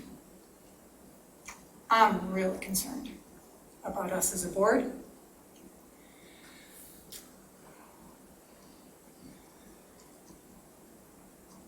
I feel like we're picking at straws, and we're continuing to have this duking it out in every way possible. Jessica, I know change is hard. I personally believe being in this township, 9 months, 10 months, it feels like 6 years. Being in the township, on this board, these months, I appreciate change is hard. I think change is essential. Now, if you folks will all forgive me, I want to focus on the work that needs doing in the... Sorry. See, I'm almost done. I have spent more hours trying to figure a path forward for this board. And I'm going to read. I heard all sorts of things because I think there were 4 big questions today. Hey, why did we shift from talk about it? I'm not going to do it. There's 4 questions. Here's the 3rd. I'm just going to read it because it's so damn dense. I got to read it. It's probably going to take 3 minutes, 2 minutes. I didn't time it. Are we ready? Here's the question. Why do we need a full-time supervisor? You ready? This is about our residents. It's not about the fusses within this board. It's about our residents. I want to reiterate a few thoughts from Roy Townsend, former road commission manager over at Washtenaw County, shared on May 11 at the SBOT, and add a few of my own. Scio was a large township and growing. We are the 3rd largest tax base in Washtenaw County. We are significantly understaffed as compared to adjacent townships. In addition to all the routine business of just managing the township, we have a number of millages and other funding sources entrusted to us. The transit millage, the open space, fire safety, the road SAD, and most recently, parks and pathways. These represent hundreds of thousands of dollars. It needs to be managed both strategically and day to day. A consequence of Scio's small staff is that we are missing funding opportunities at both the federal and the state level. I see that firsthand on pathways. I'm the one chasing him down. As a trustee, I'm the one chasing him down. It's probably not how it was meant to work. Like many growing townships, we have a high number of complex activities to attend to. And I want us to notice this. This is the unattended, underattended work of this township. Gelman and the court order, Kathy, Jackie are doing exceptional work, but it's not enough. The economic growth in this township, the DDA and the tools it has at its disposal to serve the township. Engagement with the road commission on roads, and you guessed it, culverts. Like that whole Parkland Plaza culvert, somebody ought to be on that, right? Development. And, oh, this is exciting, you guys. Development and partnering with our PUD, Plan Unit Development developers, to ensure they're making a ton of investment in the township. You know what? We want to be working with them hand in hand to make sure that their investments serve water and sewer expansion, fire safety expansion, our priorities around parks, pathways, open space. That sucks up a ton of time because I'm helping Hathaway with some of that. But it's so important, that work. Large capital projects, the expansion of water and sewer, the associated funding model. We're sitting in a really favorable bond market. Who's looking at it? Who's looking at it strategically? Same with the fire station. What is that funding model? You know what? To this day, I don't know. You know what? How are we doing on it? I don't know. I'm a trustee and I got nothing. This is still the list of work in the township. All the township contracts with the sheriff, planning services, full service engineering, they all need to be managed well. You know what? Who's on it? Oh, listen. This township's, honest to goodness, one of its greatest strengths is all of our boards and commission and the tens and tens and tens of smart, capable, dedicated, committed Scio residents who sit on those boards and commissions. Planning Commission, that is one hell of a heavy lift, and that guy led it for a whole long time. And this township is better because Alec Jerome led the Planning Commission for a whole bunch of years. LPC, I'll give you a little heads up. The complexity of new land preservation models are not a walk in the park. Somebody's got to be on that. Parks, pathways, alternative transportation, zoning, finance and budget. I will speak candidly. It is not clear to me. I'm not going to go here right now. Finance and budget is another committee that needs strong support. Almost done. All of these boards and commission need strong partners at Township Hall to help shape recommendations and, once approved, lead the implementation of the damn thing. You know, someone's got to be on that. Parks and pathways are almost exclusively volunteer-based, even on the implementation front. Something about that just ain't right. We need someone actively going after federal and state funds to leverage these dollars, because guess what? There's a whole bunch of money out there right now, and somebody ought to be on it, and we don't have anyone because we're so damn skinny. And we're lacking the leadership to really go after it. Here's the deal. I'm almost done. Scio has a really large revenue base. It is a very affluent community. This board and the leadership and the staffing we put in place is responsible for managing that efficiently. Personally, speaking from a 30-year Ford career and about, I don't know how many years in the volunteer world, we're not there right now. We're close. The staff is doing excellent work. The staff is doing excellent work. Diane, I 100% support you. I'm so confident of the fire chief and the staff. This is not about the staff. This is about how we choose to set up the leadership in this township. Okay, last 3 sentences. Having jumped in to help with a whole bunch of the items in that list I just mentioned, I just said this. I will offer the observation that without a manager for the last 2 years, many of these activities are significantly undermanaged and therefore, you guessed it, sub-optimized. You want to count how many people were a little surprised about that Parkland Plaza culvert? It's between 5 and 7. We have a lot of catch up to do. Here is my bottom line. It is based on deep reflection and a ton of analysis. The scope and the complexity of the work of all these activities in Scio Township require both a full-time administrator and a full-time supervisor.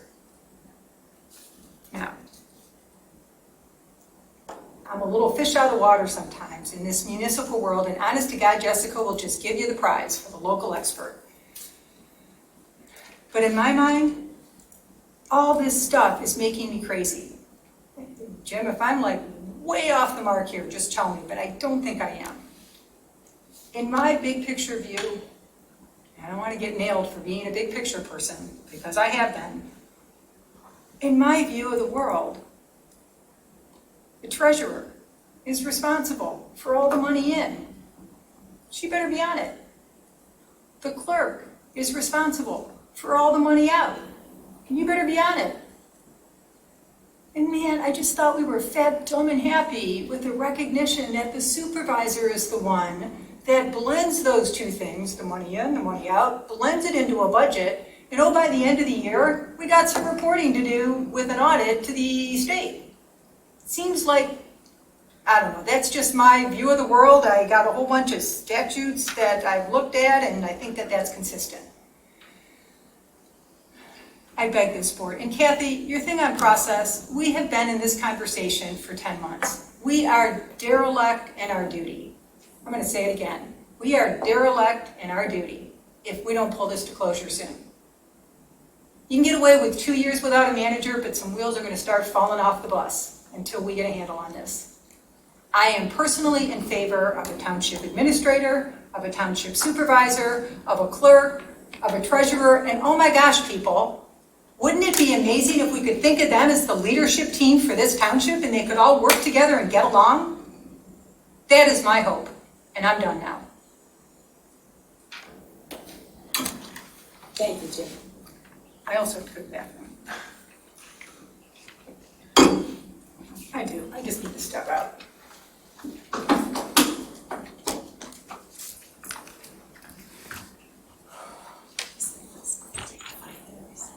That's a great idea. Why don't we take a 5-minute recess? We'll come back. Will I be coming back to the table? At 5:40. We'll come back at 5:40. We are in recess. Recording stopped.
shoot you an email tomorrow, just I'll give you a copy of all reports. And I will unpause recording. Recording in progress. So we're coming back to order. All right. Well, are there members of the Board of Trustees who have not yet spoken to this agenda item who would like to comment? Trustee Jerome. Yeah, I apologize. I didn't even see I had a name tag over there, so I sat where I sat because I was running a little late from work. But I guess I too am going to go have a bit of a soliloquy and go on a number of issues. But with regards to the actions of the board, I hope in no way this is considered it shouldn't be a power grab. We're not trying, and the rules of order are imperative, and I think we all recognize that, and we're going to be working towards that. I will say that the public comment is critical, thoughtful, helpful. I will also say that it's more than it's ever been. The previous board only had public comment at the beginning of the meeting and the end of the meeting. They never had public comment during any of the other portions of it. So to assume or deduce that somehow we are limiting that, I understand timing can be miserable and it's very difficult to orchestrate that in an effective manner while we're also trying to get business done for the township. But the intent is not to curtail public comment. The intent is to orchestrate it in a way that's effective for both the public and the board to get jobs done. And I just want to make that clear. There's no malice with regards to public comment in any way, shape, or form. If it's come across as that, it's incorrect, and I apologize, and we apologize. That is not to say that we don't want public comment. We do. We need it. Cool. I put 3 minutes on myself. It said I restarted, so let me stop that real quickly. My apologies. Cancel.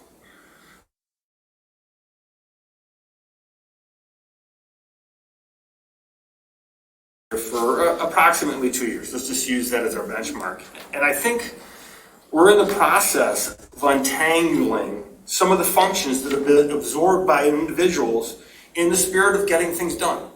The township, staff, everyone has stepped up, but they've also taken on roles that weren't traditionally theirs because we've been so underserved and understaffed in a lot of our areas.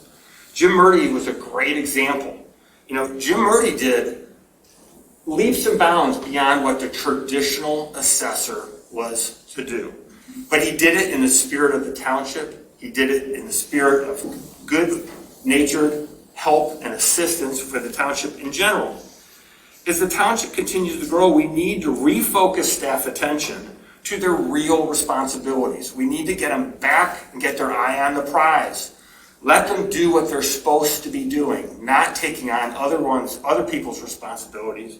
And that's why we're spending so much time talking about a governance model, talking about a township manager, talking about a township administrator, or administrator and supervisor. And that's what we really need to do. Staff, as has been mentioned numerous times, they're stretched thin. We've said it over and over and over again in all these conversations.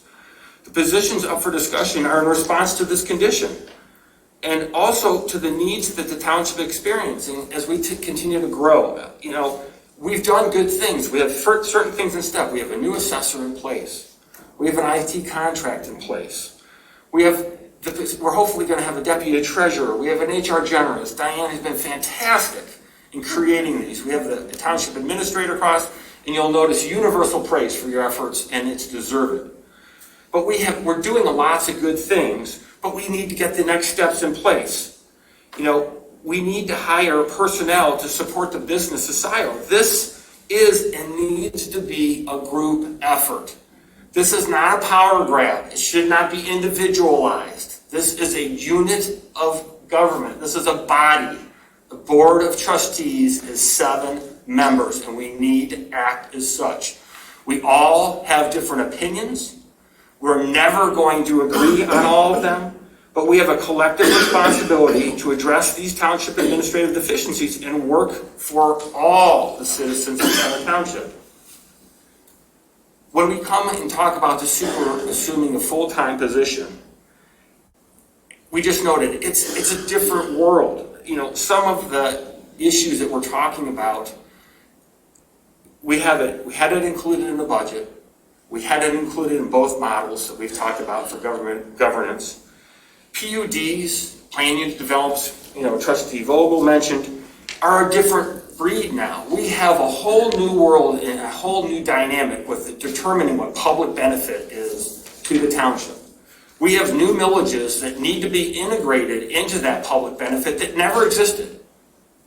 The fire and safety, parks, LPC did exist, but still needs to be integrated. So the task of negotiating and developing a plan for PUDs has never been greater, And we have a lot of development pressures in this township, and we need to have somebody that can have the time to be able to devote themselves to that, not somebody that is only in the office part-time. Additionally, as I said, you had the LPC millage. They're working on conservation. We need to be able to protect the vital program that conserves our natural features and agricultural assets. The parks and pathways. This goes back to all of the administrative responsibilities, funding, grants, just the administration of getting those things under. They need support. I have served for 15 years on countless commissions and committees. Planning, land preservation, parks, first non-motorized, you name it. I was a participant in that. We did it all by ourselves. The township very intentionally passed a parks and pathways millage. We recognized that no longer could a piecemeal approach by these citizen-led commissions and committees, it wasn't sufficient anymore. The township needed to step up and support them. So that's another function that the township supervisor needs to provide. You have the water. We have a huge issue that's coming in front of us with regards to water supply and infrastructure in the township. That's going to take an incredible amount of time. Gelling is not going away, okay? We have 2 concurrent efforts going underway right now with our responses to what we're doing, whether it be the federal or state level. That also, and Kathy and Jackie have done a great job, but Will is also needed to participate. The supervisor has a role no matter which way we cut that. The budget also needs to be part of that conversation. Broadband, we haven't even talked about broadband. It's not even out in front of us yet. That's going to be another initiative. You have the DDA, you have the master plan, you have all of these efforts require time. I think we really need to get to the point. We have this massing of energy that has to be taken on. All these things need to be addressed. And it can't be done part-time. It doesn't work. And if you're going to have somebody work full-time, you need to pay them full-time. I'm sorry, it's just the way that it works. With regards to all of this debate about people wanting to take away other things and take away this, once again, we need to fall back on the fundamental concept of teamwork.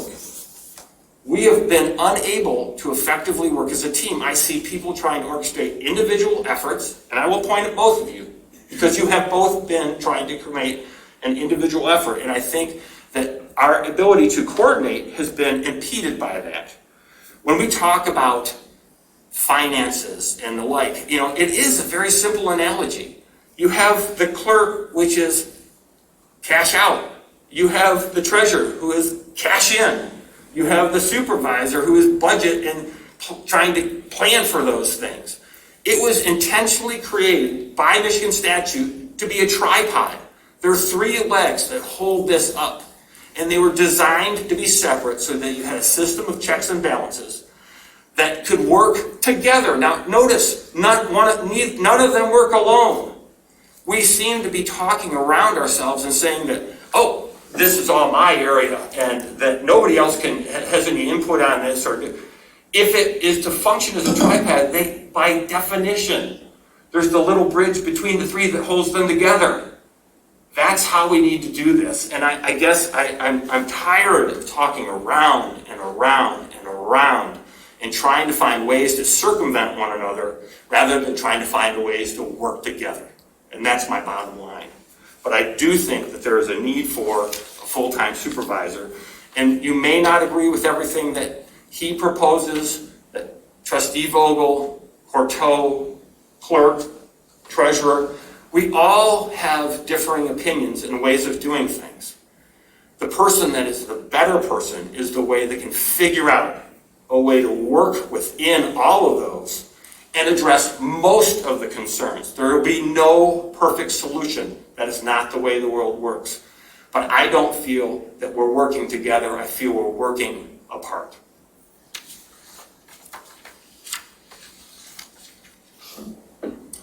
We haven't heard yet from Trustee Cortot or Treasurer Palmer. Are either of you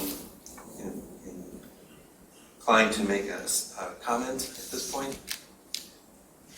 I will just be very brief and say that I hear from all of us a passion to serve this community. And I hear that we do have different ways of going about it.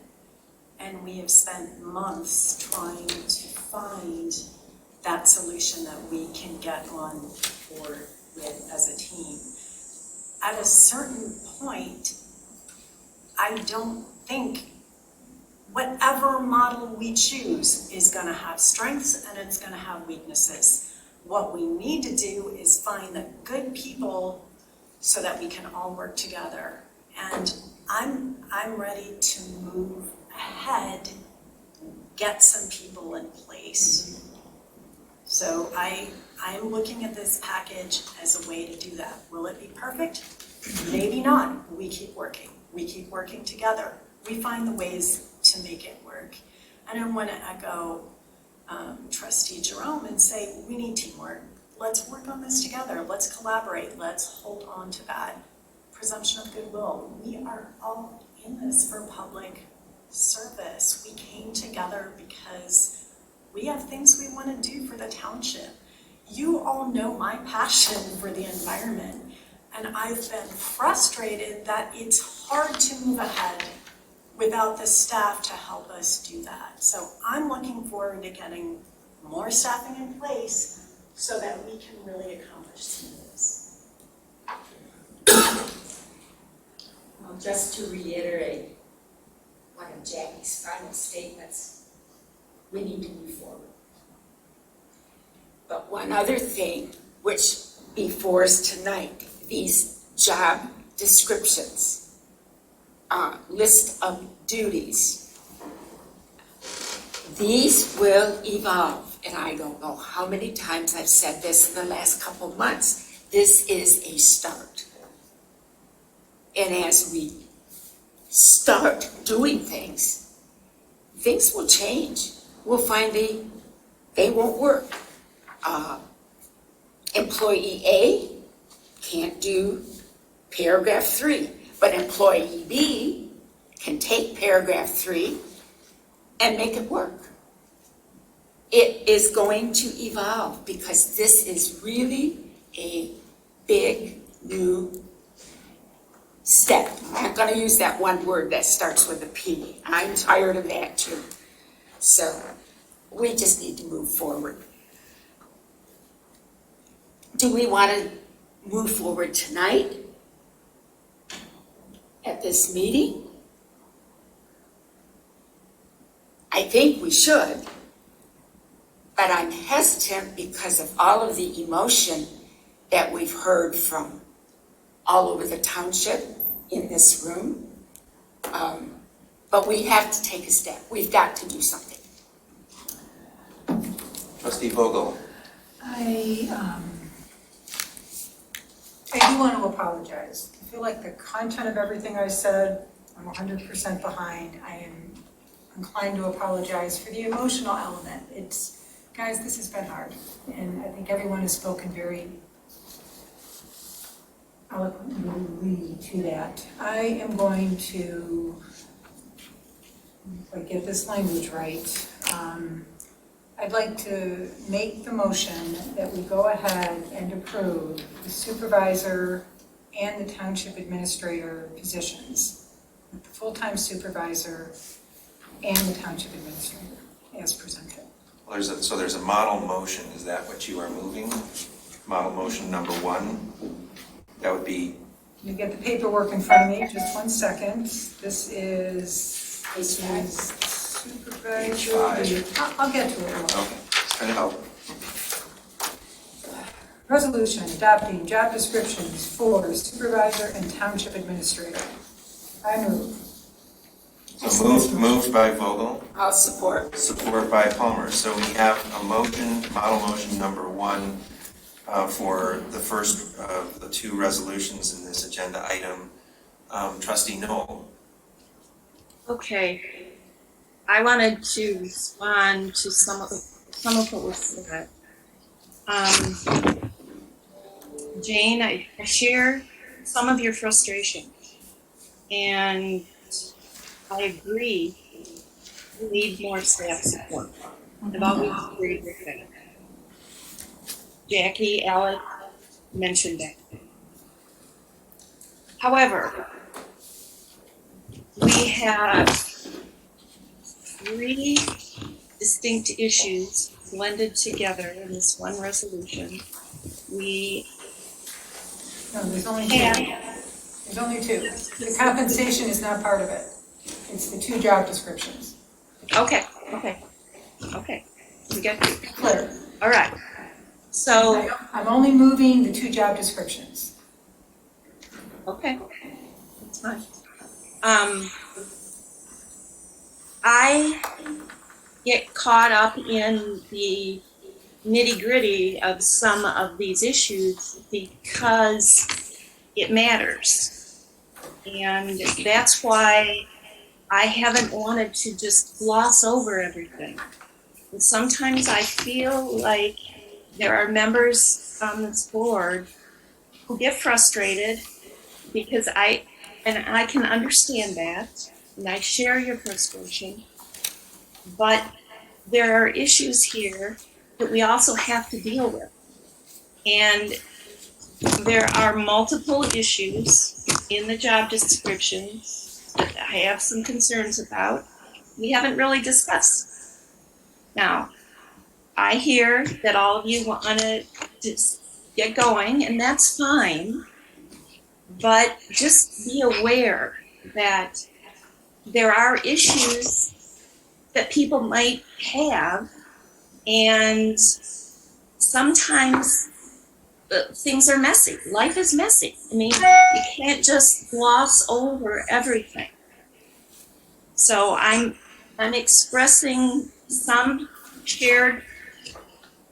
I agree with you on some issues here, but I think also it's overly simplistic to just say we need to now move forward, because I think we still have some issues.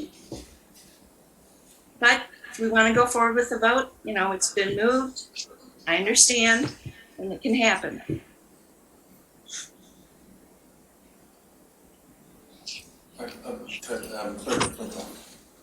Thank you. On the motion, I want to say one clarification of what Jane said. When I reference rules of order, it is the single attorney privilege draft that everybody has seen. There's not anything else there. And I will say, from my time since being appointed clerk in June 2019, I made very clear that, I think some things are being conflated here, and if you all understand it and are still conflating it, I want at least the public to be clear that I made clear to everybody at Township Hall that I would pursue the nomination and run for clerk, understanding that I would take over supervision of the finance director and finance manager from the then township manager. That's what's done in an overwhelming number of townships. I don't know of others that don't have finance. Under the clerk in small places like Webster, the clerk does payroll themselves. So I'd observed from my time as deputy clerk that, while the township, I think, has benefited from Donna's fiscal stewardship, the economic growth, that we were decades behind in using fiscal information to drive decision-making. I saw how finance staff had concerns that they held close, could not get them before the board, and I had hoped that by elevating the finance director and manager from being stuck under the township manager to a direct report to the clerk, that we would get more opportunities to the board to hear directly from finance staff. And so these issues aren't new since I've taken them on. I think I have just brought them to light, and we are trying to address them. The board created, at my recommendation, the Budget and Finance Committee in fall 2019, the first time we talked about these issues publicly. And despite the capacity building that we've done, the coaching and the training, I remember it took me 2 board meetings to get a conference approved for the 2 finance staff. They'd never been to a professional conference before. I've come to the conclusion that our finance staff combined, despite working many hours, 50 plus hours a week, they simply do not have all of the skills that we need to do the job we need done. And I see Andy, I see new utilities directors. We're not going to be able to seriously recruit and retain great department heads without better central operations and fiscal staff. We brought in Woodhill last spring. They've done an outstanding job, and they're frustrated, that we haven't embraced more of their forward-thinking recommendations. But they have, for the first time, implemented a capital improvement plan. We'd never had one. Doing the water rate study, which we'll hear more about, reformed our utility billing system, and have showcased for the board what a more robust capital planning and budget process could look like. They've also helped the township begin to use more components of BS&A enterprise software to make our processes more efficient, because a lot of what our staff is doing is breaking under these inefficient processes. That said, in all of our discussions, we have needed additional finance staff, and I believe not junior staff as Will is proposing, but additional finance staff who are more senior, have more experience, more analytical skills, ability to present and visualize display data, provide the independent reporting that we all need for our township operations. As you know, this has been a mission of mine, and so when on Friday I was presented with the org chart, and this plan, this proposal, Jane and Donna, goes right into that, of eliminating the position of finance director. And so we would eliminate a position when we need to expand.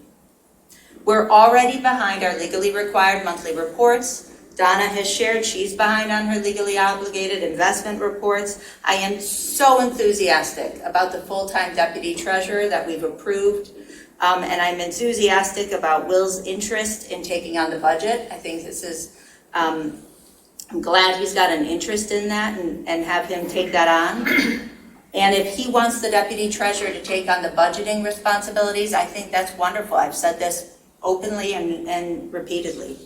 Typically, it's the finance director, but if it's the deputy treasurer, that's fine. But I insist on retaining 2 positions. We will likely are at risk of losing our other person if we go this path. And I think she has made that very clear to me and directly to Will earlier today. So I insist on retaining both the finance director and manager position under the clerk, and I oppose any shifting of finance to the supervisor, treasurer, staff. I agree, we need more capacity. When I joined here, this was the most undertrained group of people I've ever met. Love them to death, love working with everybody, but undermanaged and undertrained. And I think with Diane, with Andy, with all the good leadership we're bringing in, people are really rising to the occasion. I will say specifically on the township supervisor job description, I am lamenting that we don't have a better draft since we had so many different versions before. I oppose the budget and finance director suggested creation under supervises. I don't believe that MCL 41 allows finance to be under the supervisor. I will say that again and again. This problem will not go away after tonight's vote. Meetings. I object to this paragraph in the words of making conduct-based interventions and setting date and time for special meetings. It goes beyond anything that's contemplated in the rules of order. And so while I believe the intent is good, I think the language is imprecise. And if this is adopted by resolution, this will prevail over rules of order. Appointments, again, I'd like to revisit, while I believe the supervisor does a nice job of reaching out, I think other members of the board should be able to bring nominees for certain commissions. I think it's wonderful that you're working so hard with Doug, and appreciate your work on enforcement, Will. The budget, again, this is set annually by the board on who prepares the budget. As CIO, it is the annual financial report, the F-65, as well as requesting an extension for the audit. I think the board should empower the supervisor to do that for this year, but not codify it in a job description. I oppose I oppose the language under direct reports, second paragraph. Any such budget amendments as may be necessary or appropriate throughout the year for BOT approval. We have worked so hard to engage our wonderful department heads like the fire chief and not have everything get bottlenecked. So again, budget amendments should stay with those in charge of the budgetary center. Obviously, if there's a big one, but I don't want it getting bottlenecked with a supervisor administrator. All of our department heads have access to the GL. They're using the system for the first time just this year. Again, no budget and finance director. Administration, page 2, Chief Administrative Officer. I have a question for Will, if you could answer when I'm just finished the list here. What do you mean by Chief Administrative Officer? We use that term in the personnel policy. Is that what it's referring to? And just, because I don't think that's from the budget statute, so I'm wondering what that means. You are not the chair of the board's Budget and Finance Committee. The clerk, I am the chair of the board's Budget and Finance Committee. If this is a way of changing the September 2019 resolution that the board passed with the committee charge to make you the chair, I think this is a pretty inappropriate way to try to sneak that change in. If it's an error, please say so. The contract negotiation and oversight, certainly I saw something about that along with the supervisor and clerk splitting contract management, the township administrator's job description. Again, I would hope the administrator would administer most contracts, but certainly there's always a role. I oppose the paragraph on financial reporting and audit function. Again, the audit is of all the records of the township, which belong a few to you, some to the treasurer, and mostly under the purview of the clerk. I don't know where you're getting the language of the by statute, must be audited. If you see MCL 41.110A, you will see that those two are, I believe, separate items, Will. We have the external audit, and then there's also a annual financial report, the F-65 you'll upload. I oppose the supervisor overseeing the audit and the selection of the auditor. Again, that is a board decision. It is the board obligation to complete the audit under MCL 141. We should always be opening up and making a very deliberate decision. I think that is a dangerous delegation of authority to put that to one person. Human resources, I suggest cutting altogether. We have an administrator who will be overseeing a human resources generalist. That seems sufficient. Township growth. I think that is a great paragraph. We had better language months ago. Where did this go? The general idea is good. Legal, certainly you are our township's designated agent. However, implement administrative actions such as land divisions. I would prefer a little more clarity about which administrative actions. Maybe it's just land divisions, maybe it's others. Meeting agenda, I oppose. Again, this goes beyond what is in the proposed rules of order. I would suggest that the board strike that and instead just table that for the rules of order. That would take care of it. Legislation, act as chief legislator, that's not a thing. This is, and sorry for my curtness, but I have given Will this feedback, as have all the committee members, feedback over 2 months, and none of it was integrated. Chief legislator is not a thing. In fact, there are 7 equal voices. We are 7 equal legislators, and I don't think any one of us is the chief. Communications, I appreciate a lot of the spokespersonship for the township does fall on you. Certainly would want to make clear you're not the only one to write on behalf of the township. I think this difference of perspective came up in discussion of correspondence when some board members have asked me to include Will's emails as township response. A message from Will or a message from Jessica is just that, unless we have been authorized by the board to speak more broadly on behalf of everybody. And again, I oppose the review and approval of the newsletter because I have seen firsthand your concern, and it was regarding when I mentioned that the board had established a committee to look at the administration. And so certainly not controversial or inappropriate, and I think really well within the news of the township. The township administrator, I would ask, I still object to the related financial reports. I don't believe that meets the statute. That will continue to be an issue for the township if the board takes this action tonight. And I will say also, part of why I was so disappointed to see this packet is because we did just have a 7-0 vote on July 27th. And so I would ask to be ever so clear with our candidates, with our recruiter, with everybody that Diane's going to have to update. I would ask to make this clean. If a majority of this board wants to go forth with revising this, to please first rescind the motion that first adopted the one on July 27th. So we have a very clean record of which one has been adopted. That's all. Are there other comments from members of the Board of Trustees? I have a question regarding definitions. And this may, Jim, you may have to chime in on this. What is the ramifications, I don't know how else to state it, between a motion and a resolution? Jim? They're both board actions. They're both board actions. The way I understand it, without doing any research and answering your question, is that the board takes action in 3 ways. You pass motions, you adopt resolutions, which are a little more formal, and you enact ordinances.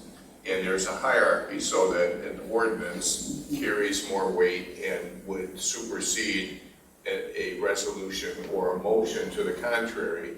And this hasn't come up at a board meeting, but it has come up, I think, with the 3 of you where we've had conversations where if you pass a resolution, the way to rescind it or amend it is to either adopt a new resolution or an ordinance. A motion would not be sufficient. Okay. And Donna, this is a motion to adopt a resolution. But see, that I wanted that clarification in the step-by-step process that we have to take, because I'm going to go back again to these job descriptions. I do not want to set in stone something that another group is going to say, no, no, no, no, Mr. Supervisor or Mr. Administrator, oh, shouldn't say Mr. We are going to have you do this. And I think it would be better to think about motions and some of these actions we need to take versus resolutions. And of course, I wasn't thinking ordinances, because that, in my understanding and my thinking, is a whole different ballgame. not related to this, but I appreciate the clarification of the, the wording. Trustee Vogel. So I really support that thinking. And it's really been in conversations, just casually. Conversations are of value with lots of people. You've had lots. Lots of folks talk with lots of folks. There's nothing nefarious about that. I really want to support what Donna is saying, and I think we've got to put these two position descriptions in a format that recognizes, here's the line we have to walk. We have to get something clear enough so we can set this new administrator up for success, right? Yep. But it needs to be flexible enough to evolve depending on the skill set that happens and the experience that's going to be walking through the door. So I'm going to put Jim on the spot yet again, but you got a little bit of time. What should be the format? I'm kind of guessing we're maybe moving in a direction of a motion, but I guess what I want to do out of respect for the strength of the clerk's conviction, I hope I can be as graceful as Trustee Courteau in making a couple suggestions. Because I think the intent is good, but the words could be misread. On the appointments, I think we should say, work in partnership with the board to nominate individuals. On the direct reports, in that second section, say, work with department heads on any budget amendments, because that is where the expertise is. So let's just make those two little changes. So again, appointments, work in partnership with the board. On the budget piece, just get the phrase where it belongs, in partnership with the department heads, because that's where the expertise is, right?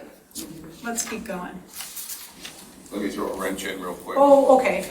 And I'm sorry, and it won't necessarily change what you decide to adopt or even that language, but if a statute or an ordinance says that the supervisor nominates someone, the work with partnership in the board would not prevent the supervisor from nominating someone under the statute. So just the phrase has to change.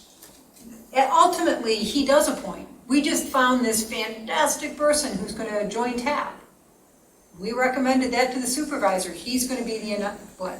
I just want to clarify the language, and because I think we're getting into the weeds We here. are in the weeds. We're getting into the weeds, and it's going to make the meeting go very long. It's going to derail this. So I would like to clarify that all of this language has been gone over very carefully to make sure that it complies with statute.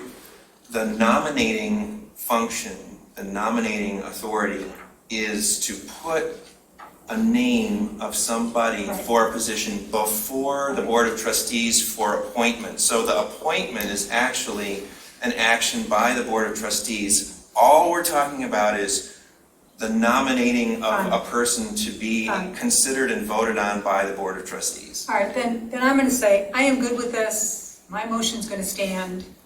And I hear all this public concern, and I just support Trustee Jerome.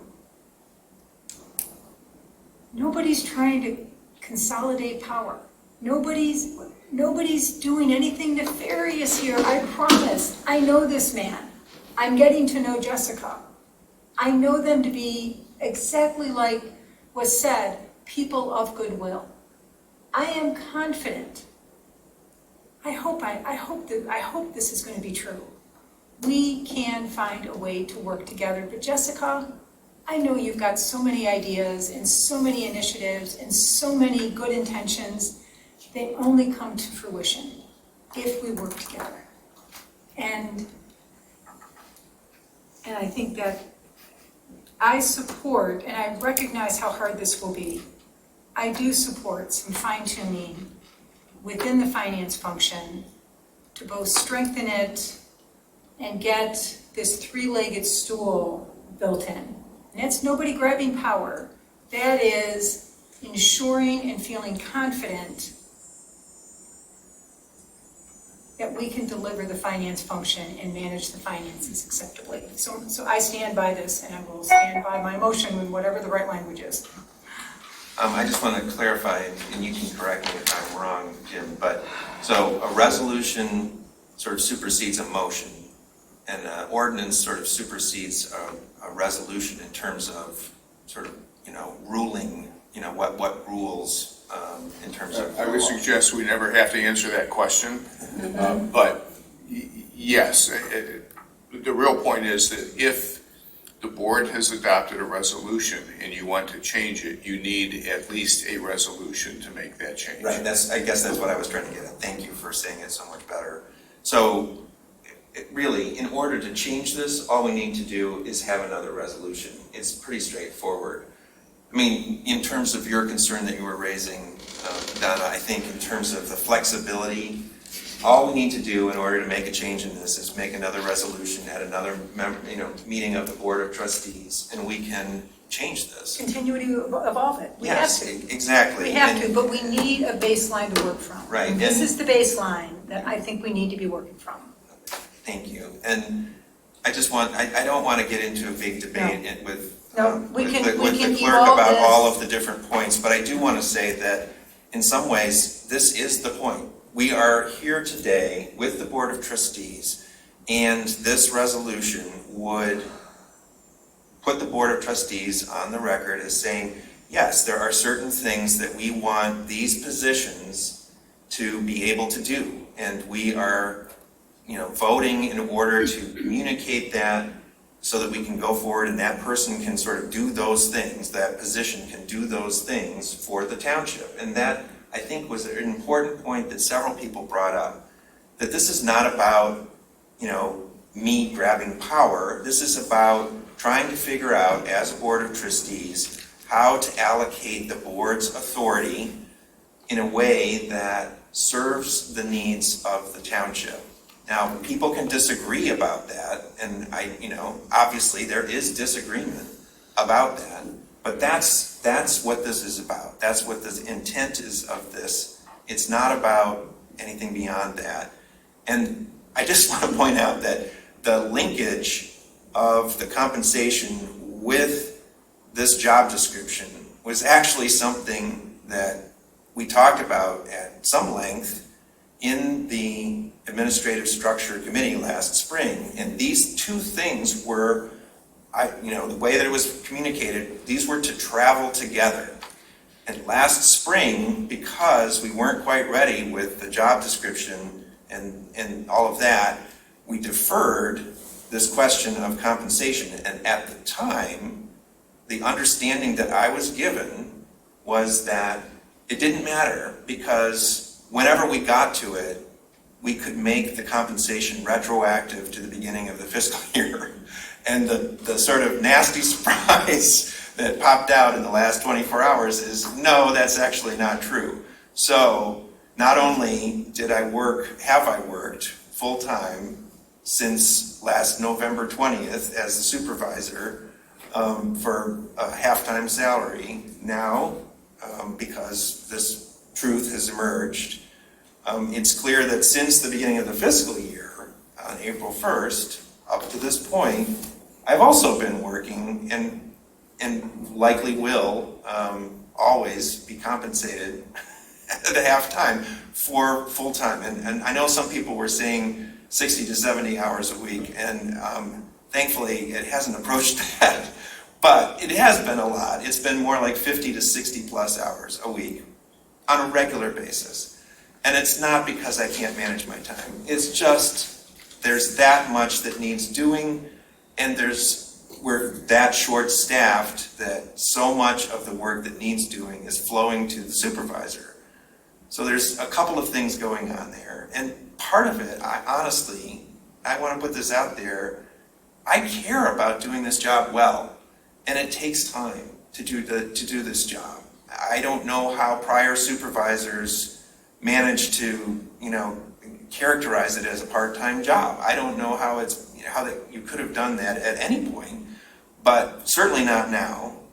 And that hasn't been my experience of it. And so we have today a chance to sort of do what has been sort of a pending issue since at least last spring, and clarify what it is exactly that the board wants this position of supervisor to do as a board, and put it out there. And it is linked with the township administrator position, and therefore that's put forward too. There are some minor changes to that. I don't think it requires a rescinding of an earlier job description to amend a job description. And the compensation sort of goes along with it. It does. So I know it's, Jane, I could hear you, you were trying to wrestle with the imperfection of that situation, but it is what it is in terms of the reality of the law. And it's unfortunate that, I was operating under,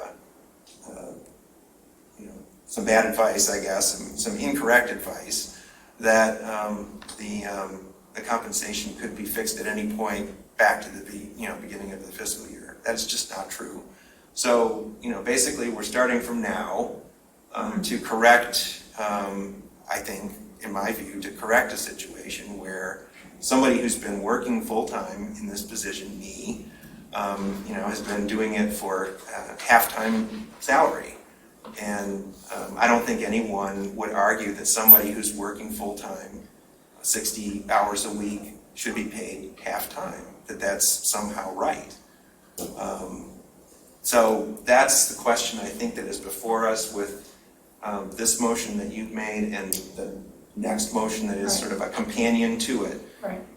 And so we do the first one first and get that vote done and then have the second one? Well, yes, except that I want to make sure that all members of the Board of Trustees who have not yet spoken to this have a chance to speak to it. I guess everyone has spoken to it, which means that I know, Kathy, I see your hand raised. Rather than giving another round of comments, I'd like to open it up to the public who have not yet spoken on this issue. So if there's someone who didn't speak during the public comments on this topic at the beginning of the meeting, I would like to make that opportunity available to those members of the public.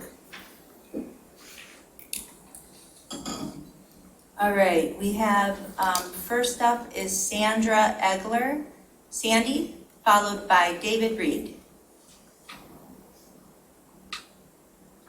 David actually already spoke. I don't know how you determine the topic without asking him. Okay, but Well, the no, topic, you already spoke to this topic. Okay. This is the topic. Okay. Sandy, I can't hear you. Let me move forward. No, I'm here. Oh, hi, Sandy. You're on. I need to say I am completely offended that Trustee Knoll threw out my name, implying I have done something underhanded or nefarious. I want to be clear. I have never participated in a meeting with the supervisor, treasurer, and a member of the public. In fact, I have been on medical leave for the past 3.5 weeks due to a severe illness that had me hospitalized for 3 nights. I have always responded to anyone's questions to the extent allowed by law. To throw out my name is completely disrespectful to me as a staff member and is completely improper. Since many of these changes involve me, I completely support moving forward with them. Thank you. Thank you, Sandy. Next up is David Reed, if you haven't already spoken on this item. I simply want to say that there's no question that the township needs more staff. I agree with Jane, I agree with Alec, there's no question. What I have a problem with is the fact that the curious nature, perhaps one might even say devious nature, by which the changes have been made to this job description. The job description was approved by the board 7-0, and now at the last minute, job description is brought back and with changes, and everybody's shocked the fact that that we're not allowed to talk about it.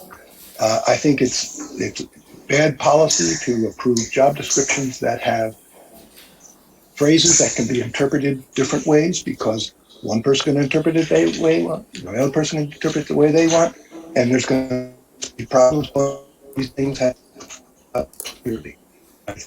The issues that Jessica went through to David, we're having trouble hearing you. here through the board.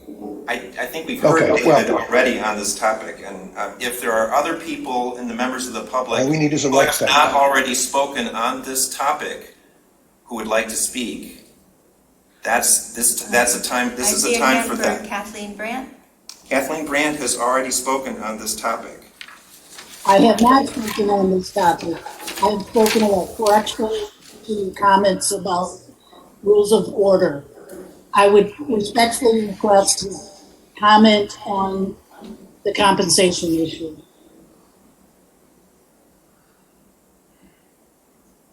Yes. Okay, that little thing was infuriating because that's what I noticed was inserted in the change in the public comment. But anyway, I will get on with what I wanted to talk about. So if I understand the last little bit of discussion there, it seems the board is going to vote on raising the supervisor's salary. And I want to point out,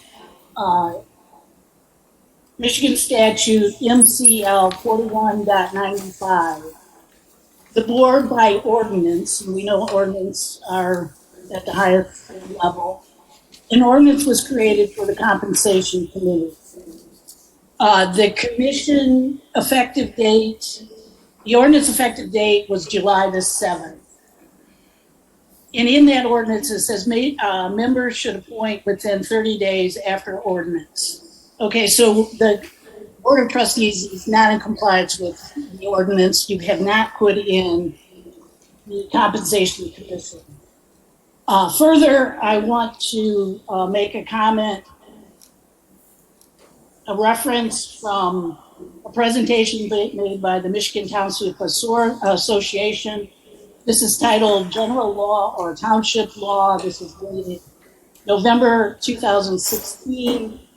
This is in the presentation under the compensation chapter on page 10. This is about setting salaries. This states, if a compensation commission is established, the township board cannot set the salary for any of the four township officers, parentheses, supervisor, clerk, trustee, treasurer, or trustee. It further states that by law, once the determination is not be retroactive. I'm glad that the supervisor has learned that point of the law. I will also suggest that if this continues, and this is directly in contrast, this is in direct contrast, is completely against the compliance of MCL 4195. You will see residents take action on this. This would be action that Mr. Hathaway would be familiar with, since he did the same thing in 2017 against the mayor of the city of Ann Arbor himself, and I believe Mr. Harding, that he took legal action to correct something the city of Ann Arbor did. So I think we would be forced to take legal action. Thank you. Thank you, Kathleen. Member just by the name of iPhone, followed by Rob Pattinson. iPhone. Hello, can you hear me? Yes. Who are we speaking with? Hi, this is Alice Owings, and I am the interested citizen with a background in municipal finance who sent out the scary, nefarious emails this weekend. I would like to sort of object to the deliberate attempt to miscast my email. Nowhere does it mention that there was ever any meeting, because there was none. So, Trustee Knoll, I would love for you to revisit that. It does seem that you're trying to discredit me, and I guess, you know, everyone is familiar with my long history of trying to voice my concerns about the township budget and the finances. So with that background, I'm going to read you just a little bit of the email that, frankly, I guess I thought might be in a meeting packet or something like that. It's certainly not secret, given that I sent it to the entire Board of Trustees and the auditor and the attorney and Sandy Egler. So there's nothing secret about it. And let me read. So given my concerns about Scio's financial management, I've been awaiting implementation of the changes to the Scio Board of Trustees approved May 11th when they adopted the township administrator model. Accordingly, I've been volunteering my efforts to support the development of a new organizational framework for Scio's financial staff. Please find a chart that I prepared, which is designed to show the statutory grounding for each position, as well as duties that may be attendant or assigned within a newly structured Scio Finance Department. I invite Township Attorney Jim Fink to review this finance reporting chart and ask that he alert us of any errors or omissions he finds upon his return Monday, August 16th. I hope by taking this step, we can settle any lingering doubts on the appropriate delegation of authority from statute prior to the special meeting on August 17th. So far from trying to pull a fast one or sneak anything by anybody, I'm not Team Jessica and I'm not Team Will, I'm just trying to get the budget and the finances worked out. I'm getting slandered by you 30 seconds. that somehow this was nefarious. So I reached out to Catherine McClary. She's the Washtenaw County Treasurer for support on this. And I made that very clear in my email. And that you want to disparage me simply because you've decided that's a good political tactic is too bad. But I will be interested if you will then seek to disparage her as she expressed support of the chart and the plans and the financial structure. Thank you. Thank you, Alice. Next up is Rob Pattinson. Rob? Thank you. First of all, I'd like to thank Alice Owings for clarifying the issues that have been raised. I think that takes a lot of courage, number one, and number two, I appreciate her detail in clarifying that. And I also initially wanted to speak to say that it has been exhausting to watch this board for the last several months. And in particular, today is actually heartbreaking how broken this group is. And I hope you find a way to work together and figure this out, because we are suffering because of your inability to work together. Thank you. Thank you, Rob. I see no other interested public. Trustee Vogel. I do want to understand an issue. This is a special meeting of the BOT. There was correspondence that came in. Why was that not included in the deck? I typically don't only do the correspondence for the regular meetings, just like we do with the minutes. That's just been our protocol. Okay. So presumably, communications that have come in since our last regular meeting will be included in over that period of correspondence. time. I see. If I understood you correctly. So where are we? Now we are at the point of calling the question. So, since we've heard from the public and we've heard from members of the Board of Trustees, please call the roll on the... May I make one more comment? I don't think so. I think we've had rounds of comments, we've had lots of speeches. I want to make sure the board understands what this what the function of the resolution will do over the motion. The motion is to adopt the resolution. I know there was a question before about what the resolution does. I think the attorney clarified it. Did he? I think we're good. Jen, did you clarify what it would do related to the resolution for the Budget and Finance Committee? I don't think we talked about the Budget and Finance Committee. Right. Well, that issue was raised, and it was among your list of things that you found to be at fault with this. And I don't know that we need another bite at the apple I think we need a vote of the Board of Trustees, and then we need to move on to the next item.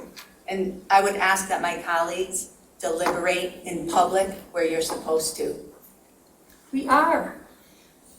Just a minute. The motion is moved by Vogel, support by Palmer, that the Scio Township Board of Trustees approves the resolution adopting job descriptions for supervisor and township administrator. That means we are voting on a resolution. That's what's before us. And it's a motion to do that. Excuse me, Will. Sorry. Please call the roll. I have one legal question. Is that an order? It's specific. What was the question? My question is, does this resolution that adopts the supervisor's job description supersede the resolution that adopted the board's charge of the Budget and Finance Committee? I can't answer that. I have not looked at those two side by side to answer the question. Let's recognize that as an open issue. Please call the roll. Hathaway? Yes. Palmer? Yes. Flintoff? No. Corto? Yes. Jerome? Yes. Noel? No. Vogel? Yes. Motion passes 5-2. And I'm going to stick my head out, and I'm going to make the motion. Oh, no, it's this one.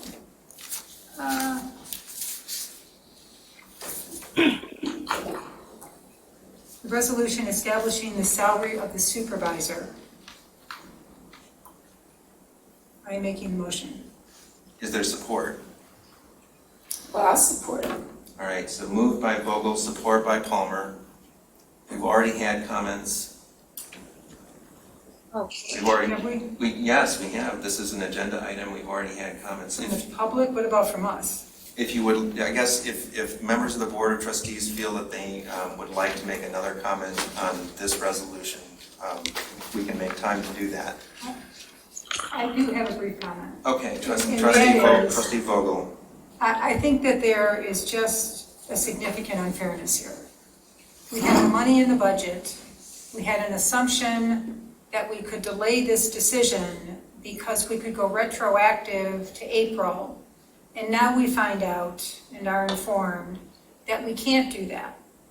So I think we should approve this. It's the compensation to go along with a full-time position, and then that's done.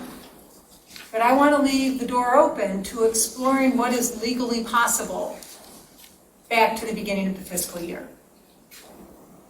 Because it's just an unfairness. I mean, the previous supervisor without a manager was paid full-time. And the previous board chose to take that compensation back to half-time. And there was probably a reason for that. But the reality is, unlike the previous supervisor without a manager, we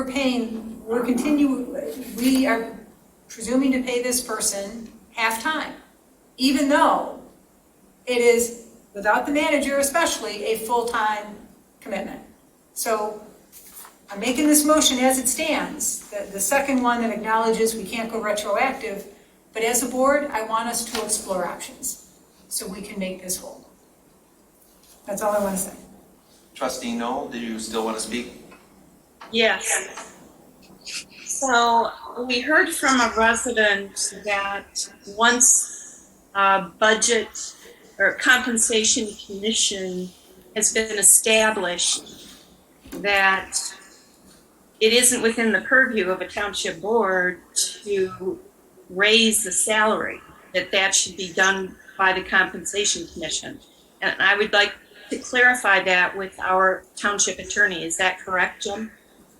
As much as I try to avoid answering on-the-spot legal questions, that does not appear to be correct to me. I just looked at the statute when I heard that. The statute does not say that the board shall not establish a salary. It's clear that when there is a compensation commission established by ordinance, that's the compensation commission's purview, and the board follows the statutory scheme in either rejecting it or accepting it.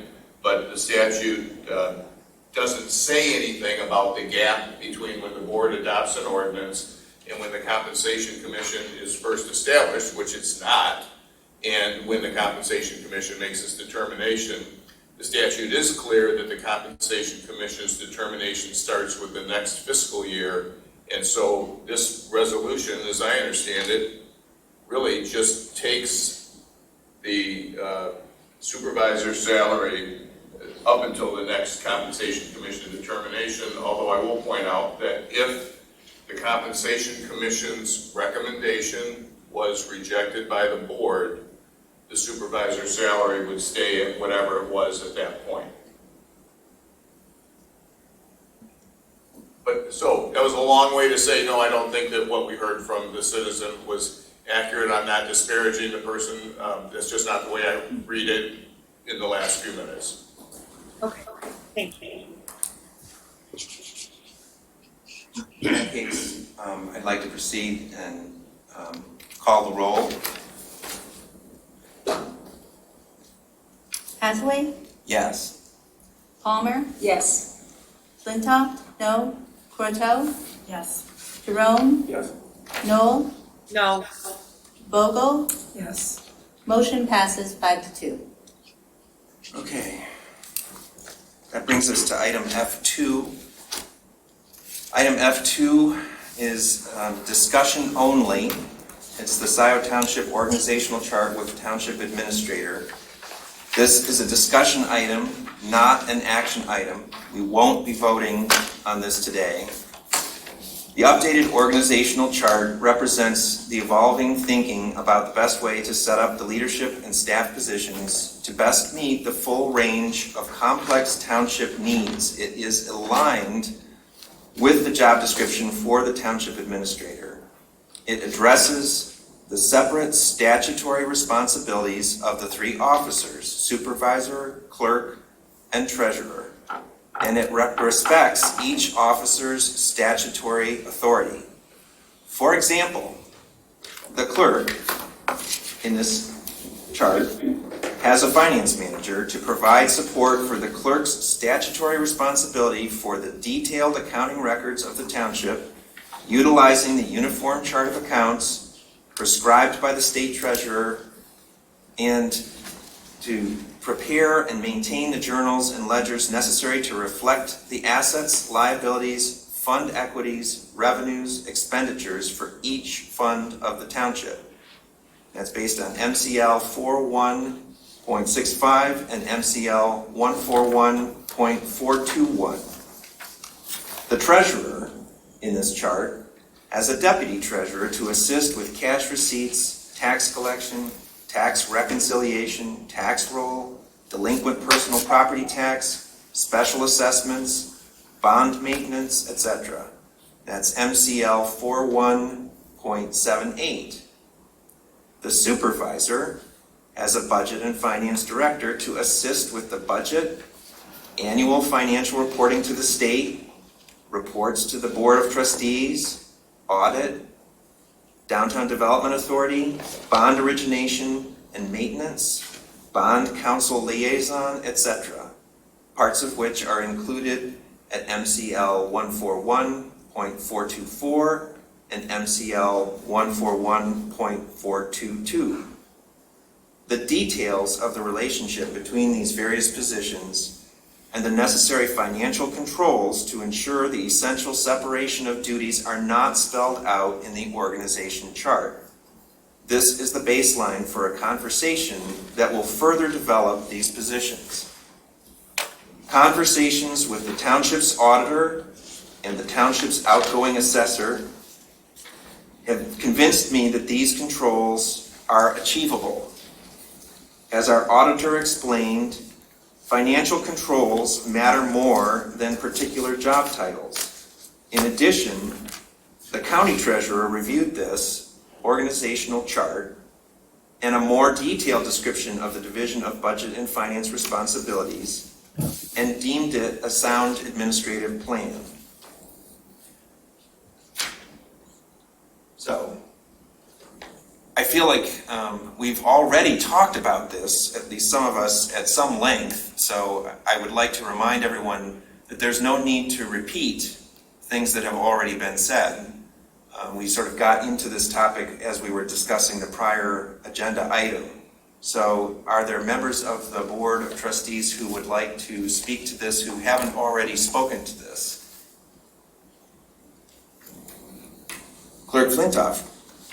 I want to make clear to the public and board members that I was not consulted on any of this. So when you talk about working together, you got it Friday. So if there wasn't deliberation in private in violation of the OMA, then I don't know where you all came to sudden agreement. And I'm very curious about this. This eliminates a finance director position. It cuts it out. I have a finance director and a finance manager, and so this is a power grab. This is a consolidation. This is not about me, Jessica. This is about the checks and balances in the township. Now, Jane, Will, anybody who wants to know how to properly write a resolution, even if I disagree with it, you know I will help you do it. I did that with Jack all the time. So I'm happy to talk with you about ideas that I don't agree with. What I see in this chart is disrespect to the board. It was one meeting ago. We just approved a full-time deputy treasurer. You all thank Diane, but do you respect her? Do you respect her? She comes to us with a township administrator description. You change it. She comes to us with a deputy treasurer description. We adopt it, and now we're saying 0.5. I am telling you, this is not legal. It is not ethical. No other township does this, and for good reason. Do we have problems with our finance capacity? Yes. I was the first one to tell all of you that. We need more staff with more skills, and that's the bottom line. This is not the solution. So you can continue to pretend to the public that this is going to solve it, but it's not. What this is a consolidation of power, and it is inappropriate. I have talked to the auditor. I have talked to our attorney. I have talked to our HR consultant. Our HR consultant has advised against this because she has worked in normal organizations in the normal world of checks and balances. It doesn't take a rocket scientist to see what's wrong with this. When Will puts the footnote of, well, we'll have to figure out how to make this work, why are we even trying to bend over backwards? It goes back to my motion to table to give the attorney time to investigate what is going on here. I am not one for drama.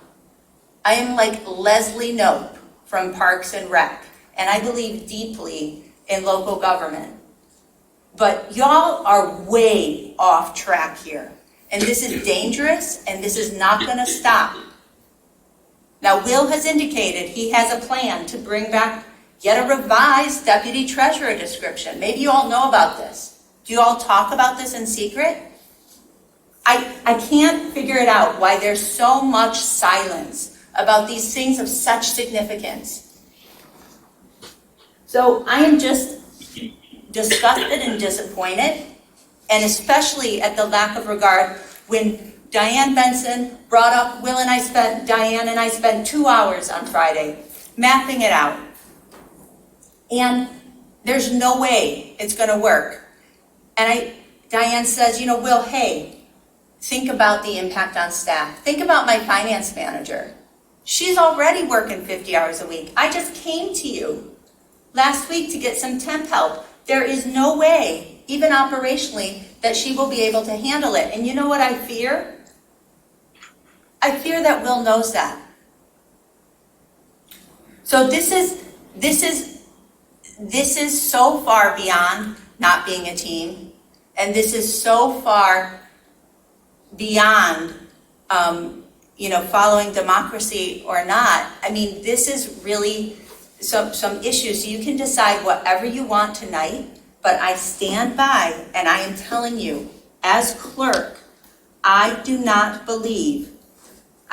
grant consent under 41.75A. I refuse to grant consent to the township board to direct any employee who does not report to me to carry out those duties delegated by law to me. And under NCL 41, I do not believe the supervisor may be overfinanced. I do not believe the treasurer may be overfinanced. You talk about controls. If we're going to go from 2 to 3 people, let's granulate those controls. Let's have better controls.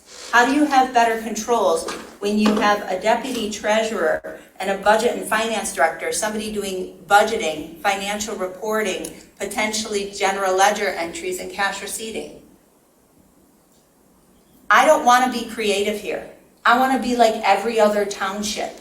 That's been our mistake, is that we haven't invested and grown in the way every other township has. So I will stop there, but I'm telling you, this vote is going to do nothing other than you all have decided to go nuclear today. This is dangerous. I believe in it deeply. And this will continue. And why you choose this direction is beyond me. That's all. This is a discussion item. I just want to remind everyone we're not voting on this evening. There is no vote. This is just a discussion item. Are there other comments from members of the Board of Trustees? Trustee Jerome. Well, I just wish we could get to a discussion rather than a debate as to whether or not we hate it or like it, and talk about the details with regards to this. That's why it was listed a discussion item. We're not taking a vote on it. I'm here to try to understand all of the reporting structure. I, sit here and I look at it, as I say, my approach is simplistic in some senses, but correct in others, in terms of the responsibilities of the treasurer are, taxes, cash, money in. The clerk is cash out, payroll, general ledger, etc. Those are the issues of the clerk. And I do feel strongly that the supervisor should have the budgeting so that there is this tripod that I discussed earlier. The nuances of this is why we're having it out in front of us, and I wish we could get to a discussion about it rather than saying it's all of the other adjectives that people have used this evening in terms of the intent behind it, and really get down to the minutiae. I also want to be very respectful of the fact that we did discuss this a little bit in advance when we were talking about other items, and we do have our consultant here who's patiently waited to try to talk about project manager, and I feel horrible about that. But I also want to recognize that we are taking no action this evening with regards to this. I forget what item number this was. Those are my only comments. Trustee Knoll. Yeah, well, I have many concerns here, but as Alec just noted, we have our consultant here. And I would like to hear from Diane Benson, her opinions on this. She is our consultant, our HR consultant. I don't have the org chart in front of me.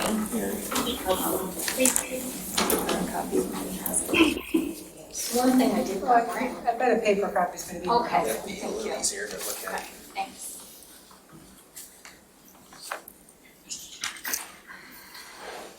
Okay. As Jessica said, she and I spoke with Will on Friday and we talked about this org chart. We actually put it on a whiteboard, the concept of it.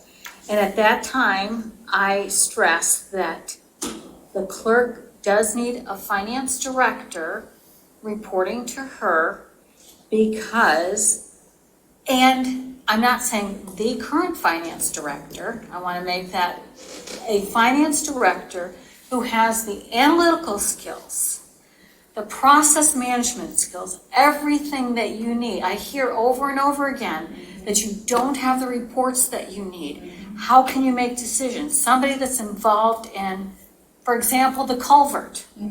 That should not have been a surprise. And if it is a surprise, then you need to have a contingency fund that said we don't have to take it from the general fund. hey, we have $500,000 in a contingency fund. That's why I pressed on we need to have somebody that reports to the clerk that has very high level financial skills, that can produce reports, can work with what Woodhill has recommended, and frankly, that we wouldn't need to hire consultants to provide financial advice and financial reporting. Work with the utilities director in the future on what the needs are. I'm fine if we have a deputy treasurer / budget director. And there is a person that may take that job, and that is fine. But to move any access to the general ledger, that doesn't belong under that leg. Tripod. The tripod, yes, thank you. That's fancy. So that's, other things, the finance assistant, I really don't understand what that person would be doing unless they're going, which it's 1/3 each to finance, treasurer, and budget. Why that would be under that area, I don't know. I think we had talked about having it under the clerk and actually a direct report from the financial director to this finance assistant. Somebody that can help with bits and pieces through all of them. Yes. I'm sorry. My screen just sort of like changed in front of me. I was like, what's going on with my computer? Sorry, go for it. So again, this is just discussion only. I think it's really important that we separate a few things. It's really, there's three, in my head, there's three things. One is, I always get nervous when I see org charts because they often kick off lots of conversation and untested assumptions, and we're in the midst of one of those. I think we got to get really clear about, I hear what you're saying, might be exactly the right thing. We have to get really clear about what, and not paragraphs and paragraphs, and just some bullet points. What are the primary responsibilities so we can begin to really understand, I think really begin to understand the various positions. So yeah, pretty org chart almost always gets you in trouble. Let's really figure out the very short list of critical, big picture responsibilities, not that we don't need all the detail eventually, but let's get the frame of it first. And keep completely divorced from that, what the actual staffing of this thing will be. Because the one really oughtn't inform the other. We ought to get this right. And no, it will evolve, but let's get this right. Let's get a baseline. Let's get some responsibilities associated with each so we are testing out some assumptions on how we each see it. And once we can agree this baseline, because I really, really support the notion of, I was thinking of a three-legged stool. I could get my head into a tripod. I'll try that shift. Either imagery, I like the three. I like the check and balances. I appreciate it's a significant change, but I believe we need to go in that direction. Once we got this, nice baseline, a little clarity, some bullet points, let's go figure out how to staff it.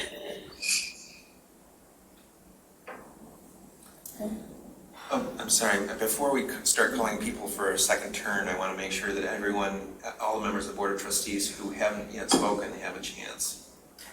I just wanted to ask a clarifying question because I thought that the position that we approved was deputy treasurer, half-time deputy treasurer, half-time budget.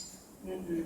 And so I want to understand this. So it sounds to me like the objection here is including that and finance in that position. That's my complete objection. That's all of it. So then I guess I'm wondering,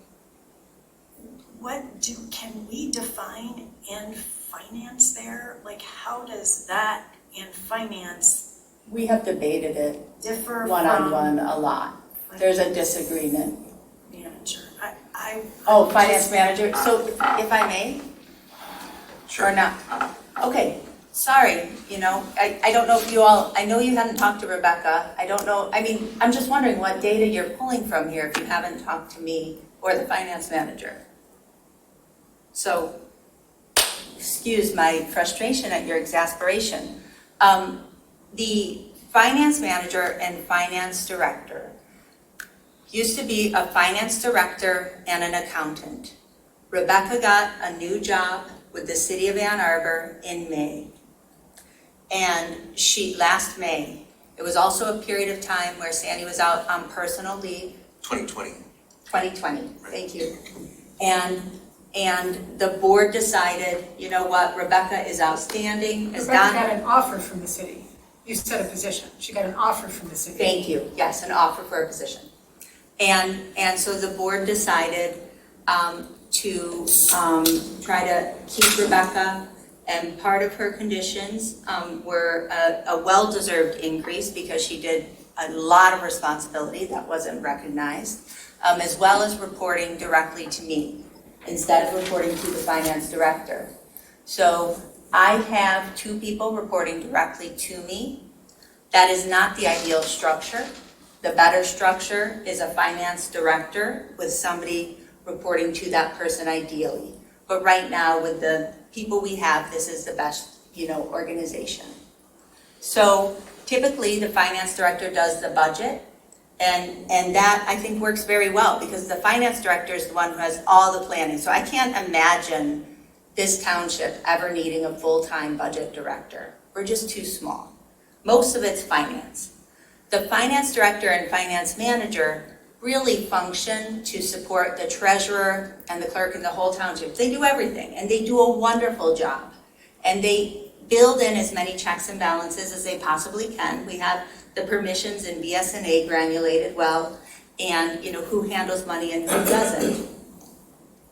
On the whole, Rebecca does cash receipting, which would go to the deputy treasurer.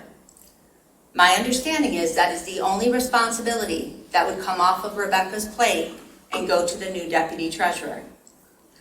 We have had a discussion about accounts receivable. Statutorily, that's neither the treasurer's or the clerk's. Donna has a preference that be the clerk's, which is fine, but just noting the workload. The grants management, the clerk's, fine, but noting the workload and new workload. We need somebody to get their mind around it and get a system in place. We are behind. We haven't had a financial report. A reconciled bank statements are done from, and this is a reflection of just the 2 finance people having too much work to do. This has been chronic. Every year at audit time, we get behind on financial reports. We never have up-to-date financials. So again, what's been happening in the last 2 years is not new. We're just talking about it. And so we are behind on financial reporting, and so that remains with finance. The bank recs, is really kind of a joint treasurer-clerk thing, but mostly. We don't do bank recs. Yeah. That's part of the check and balance. Yeah. That's your job. So under your purview. Yes, absolutely.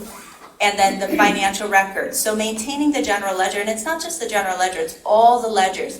Any report of debt, any report of anything. And I will note, the DDA is a fund of the township. And so there's no reason for the DDA to be pulled out under the supervisor. And in fact, I would wonder a little bit. I would advise that the township keep that as a fund and manage the finances the way we do everything else. So Jackie, we can sit down and go into the granulated piece. There's a good chart that MTA has about, what goes where. But certainly, just on workload alone, the finance manager would be crushed. Payroll. So payroll, accounts payable, accounts receivable, grants management, financial reporting. And the financial reporting, I believe, the best financial reporting, budget to actuals, however you want to see it, there's awesome reporting we can do. It's not that I don't have an understanding of where we need to go. It's that we don't have the staff collectively with the right skills to get us there. And so I think that The best person to do the reporting is in finance to bring it forward. Remember, we never had our budget. We had it in BSNA, but it was also in Excel. So you would always see it in Excel. So the budget to actuals, when people were spending through the year, they never hit their cap. They never said, hey, you're over, hey, you're over. Now we have the electronic PO module that we did, that we invested in, so that people are actually running up against their budget. We are, for the first time this year, making our budget meaningful in the day-to-day, if that makes sense. And so all of this is just building and growing, and staff have been awesome about implementing new things. But it's all new, and it's wonderful. We all want more reporting, but I think all the reporting really belongs in finance. I think if, again, what I've talked about many times with Will and Donna is, you know, if the full-time deputy treasurer has extra time and Will would like that deputy treasurer to do the budget or capital planning, I think that makes a lot of sense. What I am adamantly opposed to is moving finance and financial reporting over under the treasurer or supervisor. Are there other members of the Board of Trustees who would like to comment on this discussion item? Are there further questions for Diane, I guess? She's up at the table. I may as well stay here. Well, I do want to say I've had some productive conversations both with Diane and with the assessor, our outgoing assessor, on this question. I talked with the auditor, and I've had a lot of input from them. And today I had a very heartfelt conversation with Rebecca, the finance manager.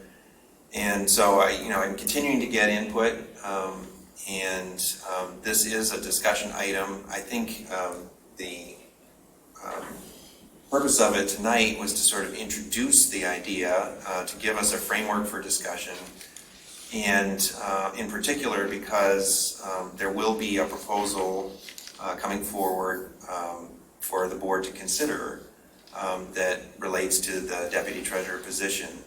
And this organizational chart is meant to sort of provide a framework or context for understanding that. Obviously, any decision about that would be a Board of Trustees decision as a whole. Well, there will be opportunity for more discussion and more input. And so hopefully this is the first step in that conversation. And with that, I would like to move to the next discussion item, for which we already have our presenter sitting at the table. And I'd like to introduce that briefly. So this is the discussion-only project manager job description item on the agenda. This is another discussion item. No vote will occur today. One of the goals of the 2020 Parks and Pathways millage was to fund staff support for these projects, and this goal was described in the millage language. The 73% of the vote in favor of the millage showed that the township voters agreed with this, yet a year later we are still without staff support for parks and pathway projects. Another category of projects for which the township needs staff support is special assessment districts. We have relied on volunteers to help guide SAD projects, and while the township has been fortunate to have dedicated and capable volunteers over the years, we are overdue to bring that function into the township staff. And another area where project management will be needed was mentioned earlier in the meeting, that's sustainability. The new Planning Commission Task Force on Sustainability will soon generate projects, and this staff position will help to oversee that work as well. So, to start the discussion, I'd like to call on our HR consultant, Diane Benson.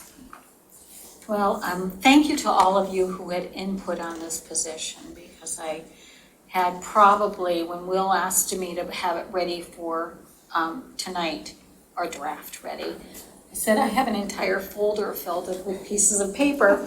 But will do my best. So it is a draft, and of course, right away, the funding, it only adds up to 75%, which one of the trustees let me know, and I appreciate that. So I just added, at least on my copy, it to be determined, so that we could figure that out. And that's part of the draft part. The salary, research that 65 to 72 is fine. This position would report to the township administrator and may supervise subordinate personnel. It could be interns, for example. Working title, placeholder director of infrastructure and community development. I had another recommendation of director of parks, pathways, and community planning was another one. So maybe it will be a name the working title contest for this position. But I did want to make sure that we had this job I see as really working 50% of the time, if not more, for all the different committees and commissions that we have here. And that's why 50% of the monies is coming from Parks and Paths. Now, when I started to prepare my notes for tonight, I said, good afternoon. Well, we've moved into evening. So you all have seen the draft of the position, project manager position, and I incorporated a lot of feedback from everyone. I envision that when this individual is hired, there'll be a big sigh of relief because there is a lot of work that we are expecting this person to take on. Making sure that projects, programs, ideas go all the way from the visioning process through execution and through reflection. This position would have the responsibility of working with grants and fundings that may come from outside of the township. So seek and apply for funds from governmental agencies, private foundations, etc.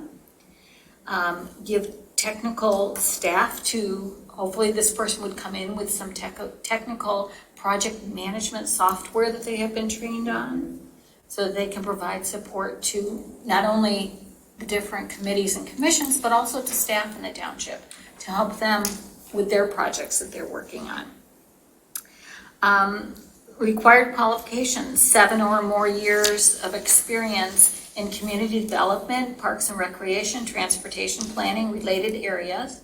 Really want this person to have some formalized project management skills and knowledge. There are different certifications that you can receive as a project manager.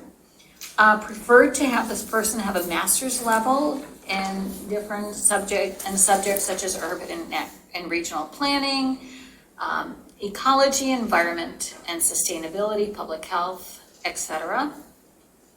They have to be an effective communicator, whether it's verbally speaking to residents and other community members, as well as in writing reports, and have the computer and software expertise in order to do their job effectively. And one thing that our director of utilities, thankfully I had this in here, he asked that prefer to have this person be a PE, professional engineer, so that she or he can assist with some of the planning and engineering that goes on with the township, and perhaps some of that could come in-house. We do still have a township engineer. So I think that's kind of the highlights of what I had. There's a lot of other things in here, serve as the climate change officer, etc. So happy to answer questions tonight. If you have feedback, if you have other ideas that you think should be added to this, I welcome that. Thank you. Thanks, Diane. Now I'd like to open it up if people have questions for Diane that they would like to pose right now. That's fine. Just a quick clarifying question about the qualifications. I mean, I agree that the work you've laid out here is so needed, and I appreciate how you put it together. I'm just really intrigued, are we gonna find somebody who has kind of planning skill and Right. environment and employment and Right. perks, and then also is a professional engineer? Like, you're an HR person, Yes. do you find those people who combine that many different skill sets and trainings? Well, preferred is a professional engineer. But yes, they don't have to be, have education, urban planning, and ecology and environmental, but in those areas, in those public service, public health. But are there a lot of engineers who also have that background? I guess that's maybe a better way to frame my question. I don't know. You know, in another conversation when I spoke with Matt Parks about this months ago, because he was really recommending the preferred PE at that time too. He thought we could find somebody. You know, it was his sense, and I saw somebody, a nearby jurisdiction that had, so we can try.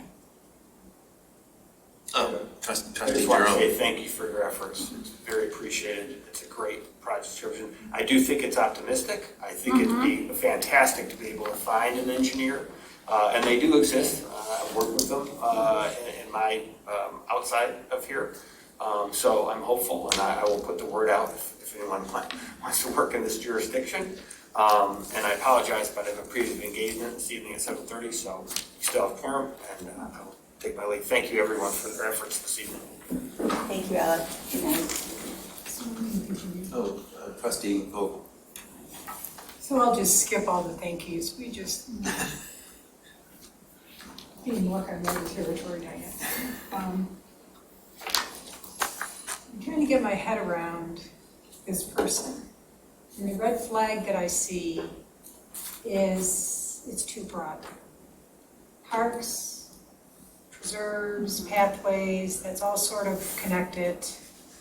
In a lot of respects, and this is the way we've been talking to some of the developers in the township, all that really falls under this sustainability umbrella. How do we really build resilience into the township, create alternative means of getting around, creating connectivity? So I can see all that. I can see the connection to the roads, the SAD. I find myself puzzling through. Is this an engineer? I've worked with a whole lot of engineers. They don't tend to be real good planners. They're good engineers. Or is it the urban planning? It would be so exciting if we had someone with urban planning and that kind of strategic, forward-looking perspective. So without knowing, it's just an area I think we got to mull over, right? We can't create sort of a Christmas tree of wants and make this impossible to sort of staff well. Well, my understanding, especially with a position like this, is in some ways your qualifications list is sort of a kind of a net you're casting to see what you catch. And it may be that the pool of candidates, there's some with these strengths over here that are a part of your list, and there's some with these strengths over here. And then it's during that process of evaluating the candidates and sort of thinking about them in this position that you sort of settle on who you think is the best among those candidates. And obviously, no one person is going to be able to represent everything that's on this list. Yes, that's true. And just like when Donna said earlier this evening about having the jobs change, and it may be required, based on the person that's hired. Right. And what skills and abilities they bring to the position. And, there is an opportunity for perhaps this person brings in some individuals to assist in some projects. Maybe there's other volunteers out there. If this person gets grants, that there's administrative costs associated with that, to hire an intern, to hire, somebody that may work with him or with them to help. I'm glad to see it. There's a fly or something under this table. I'm glad to see it written with this level of experience expected. I mean, this really sounds like a person of stature. This isn't somebody a couple years out of school. No. This is somebody who's been around the block. They know how to make things happen. They know how to make judgment calls. So I just think we have a great baseline to start from. So let me know. Looks great. Email me, whatever. So what would the process be? And I would hope we can bring this to closure at the next BOT. Can we? Tuesday, if you all can get me. You know, It's like a week from today. Yeah, I know. I think the one thing we just have to investigate is I do think the roads SAD and bus funds are the correct funds. We can TBD that. We just, I think if I recall correctly, our finance director had flagged a question about the use of one or more of those. I have to go check my notes. So I think we would have to be willing to take a full 50% from the general fund if needed. But we would hope, we've never used roads SAD or the bus fund for anything but direct activities. I really think with the roads in particular, we should capture our administrative costs. We need to check and see how the motion. Yeah, we have to. The, not the motion. The resolution. The SAD. What's the word I'm looking for? It was put before the voters. What is that? Millage. Millage. See how that You mean the millage parks and pathways? language. No. SAD. The SAD. That was not put before the voters because. Oh, you're right. Sorry. There was a question at the Thinking of the time. wrong one. I wasn't on the board, but there was a question at the time. Yeah. And this has been clarified for me that was put to the township attorney, I believe. And you cannot put, there's no way to put an SAD before the voters. So it had to be done by the Board of Trustees. But this is one of the questions. We did the fire, but it was an unusual situation that made that work. Yeah, well, Yeah, for. you're right. This was just an established fund, $85 per parcel. Law allowed it, it was, so, okay. But going forward, there may be another way to do it, especially if the township, if we choose to put a millage instead of renewing the SAD. It's an option. Change the number. Well, anyway, I'm just saying. We'll look at the history when the time comes, we have to do that. There's a way to do what you were describing, but it would be different than what was done before. With that, thank you very much, Diane. And now that brings us to public comment. And so this is a time for members of the public to speak for up to 3 minutes on any matter under the purview of the Board of Trustees. And thank you. Trustee Vogel will continue to serve as timekeeper. And are there any members of the public who would like to address the board? I see 2 Zoom hands. First, Michelle Cody, followed by Rob Pattinson. Michelle?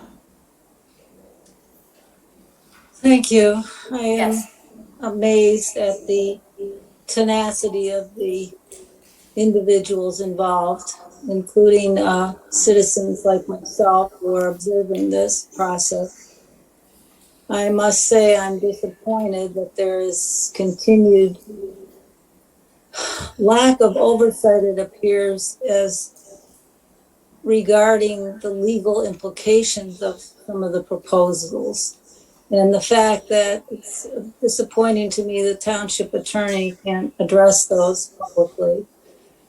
I would be interested in a follow-up to the different legal issues that Clerk Jessica Flintoff so adroitly and well-researched brought up.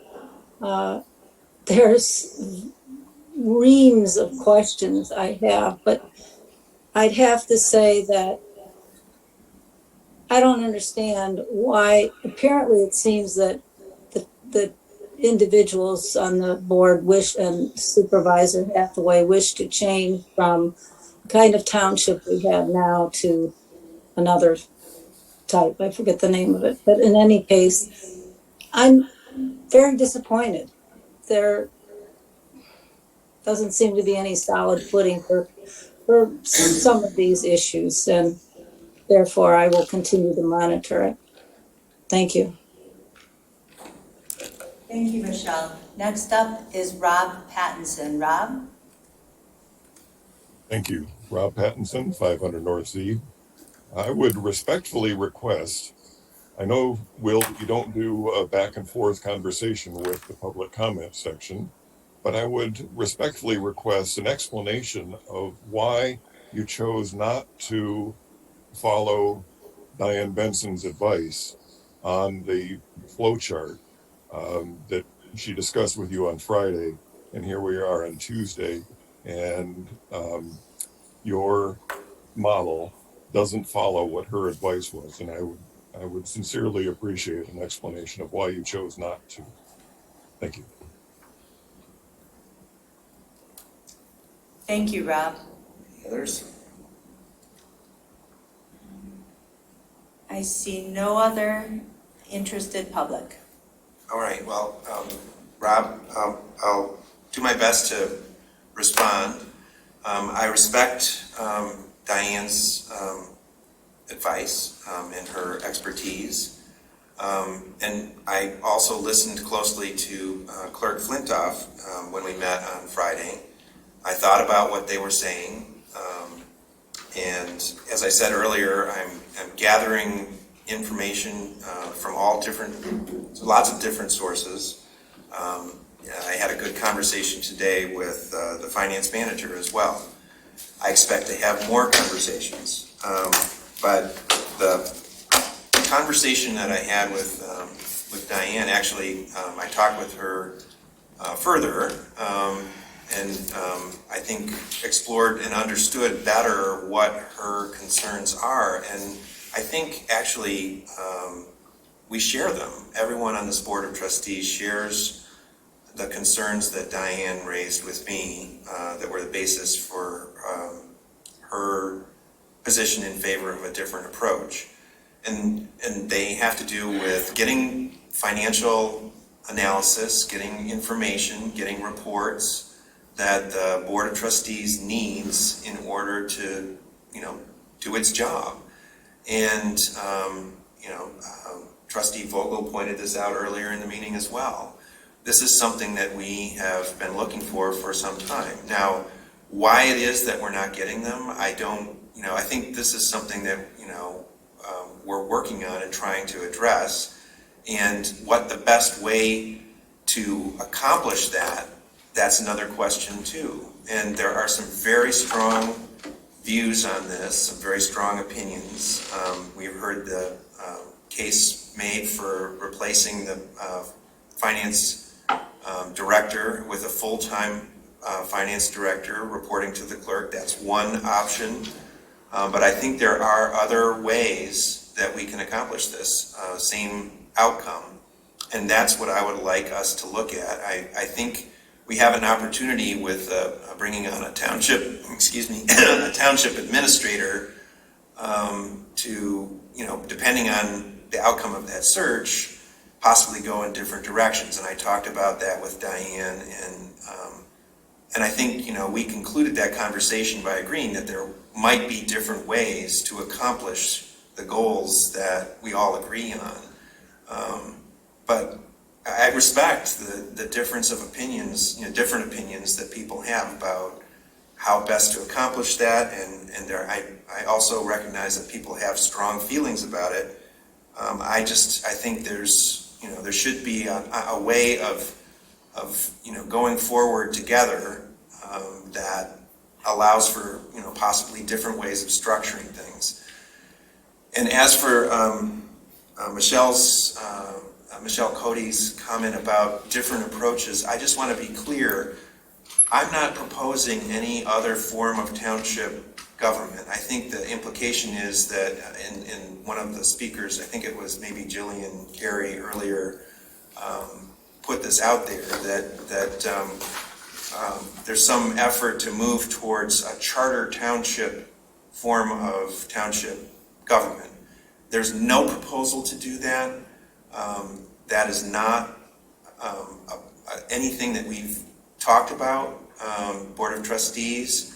It's certainly not something that, I don't have some agenda to create a charter township. I have heard from people who've recommended that Scio Township is a candidate to become a charter township, but that is not my position. That is not a plan that anyone is talking about, other than people who raise it and say, hey, have you thought about this?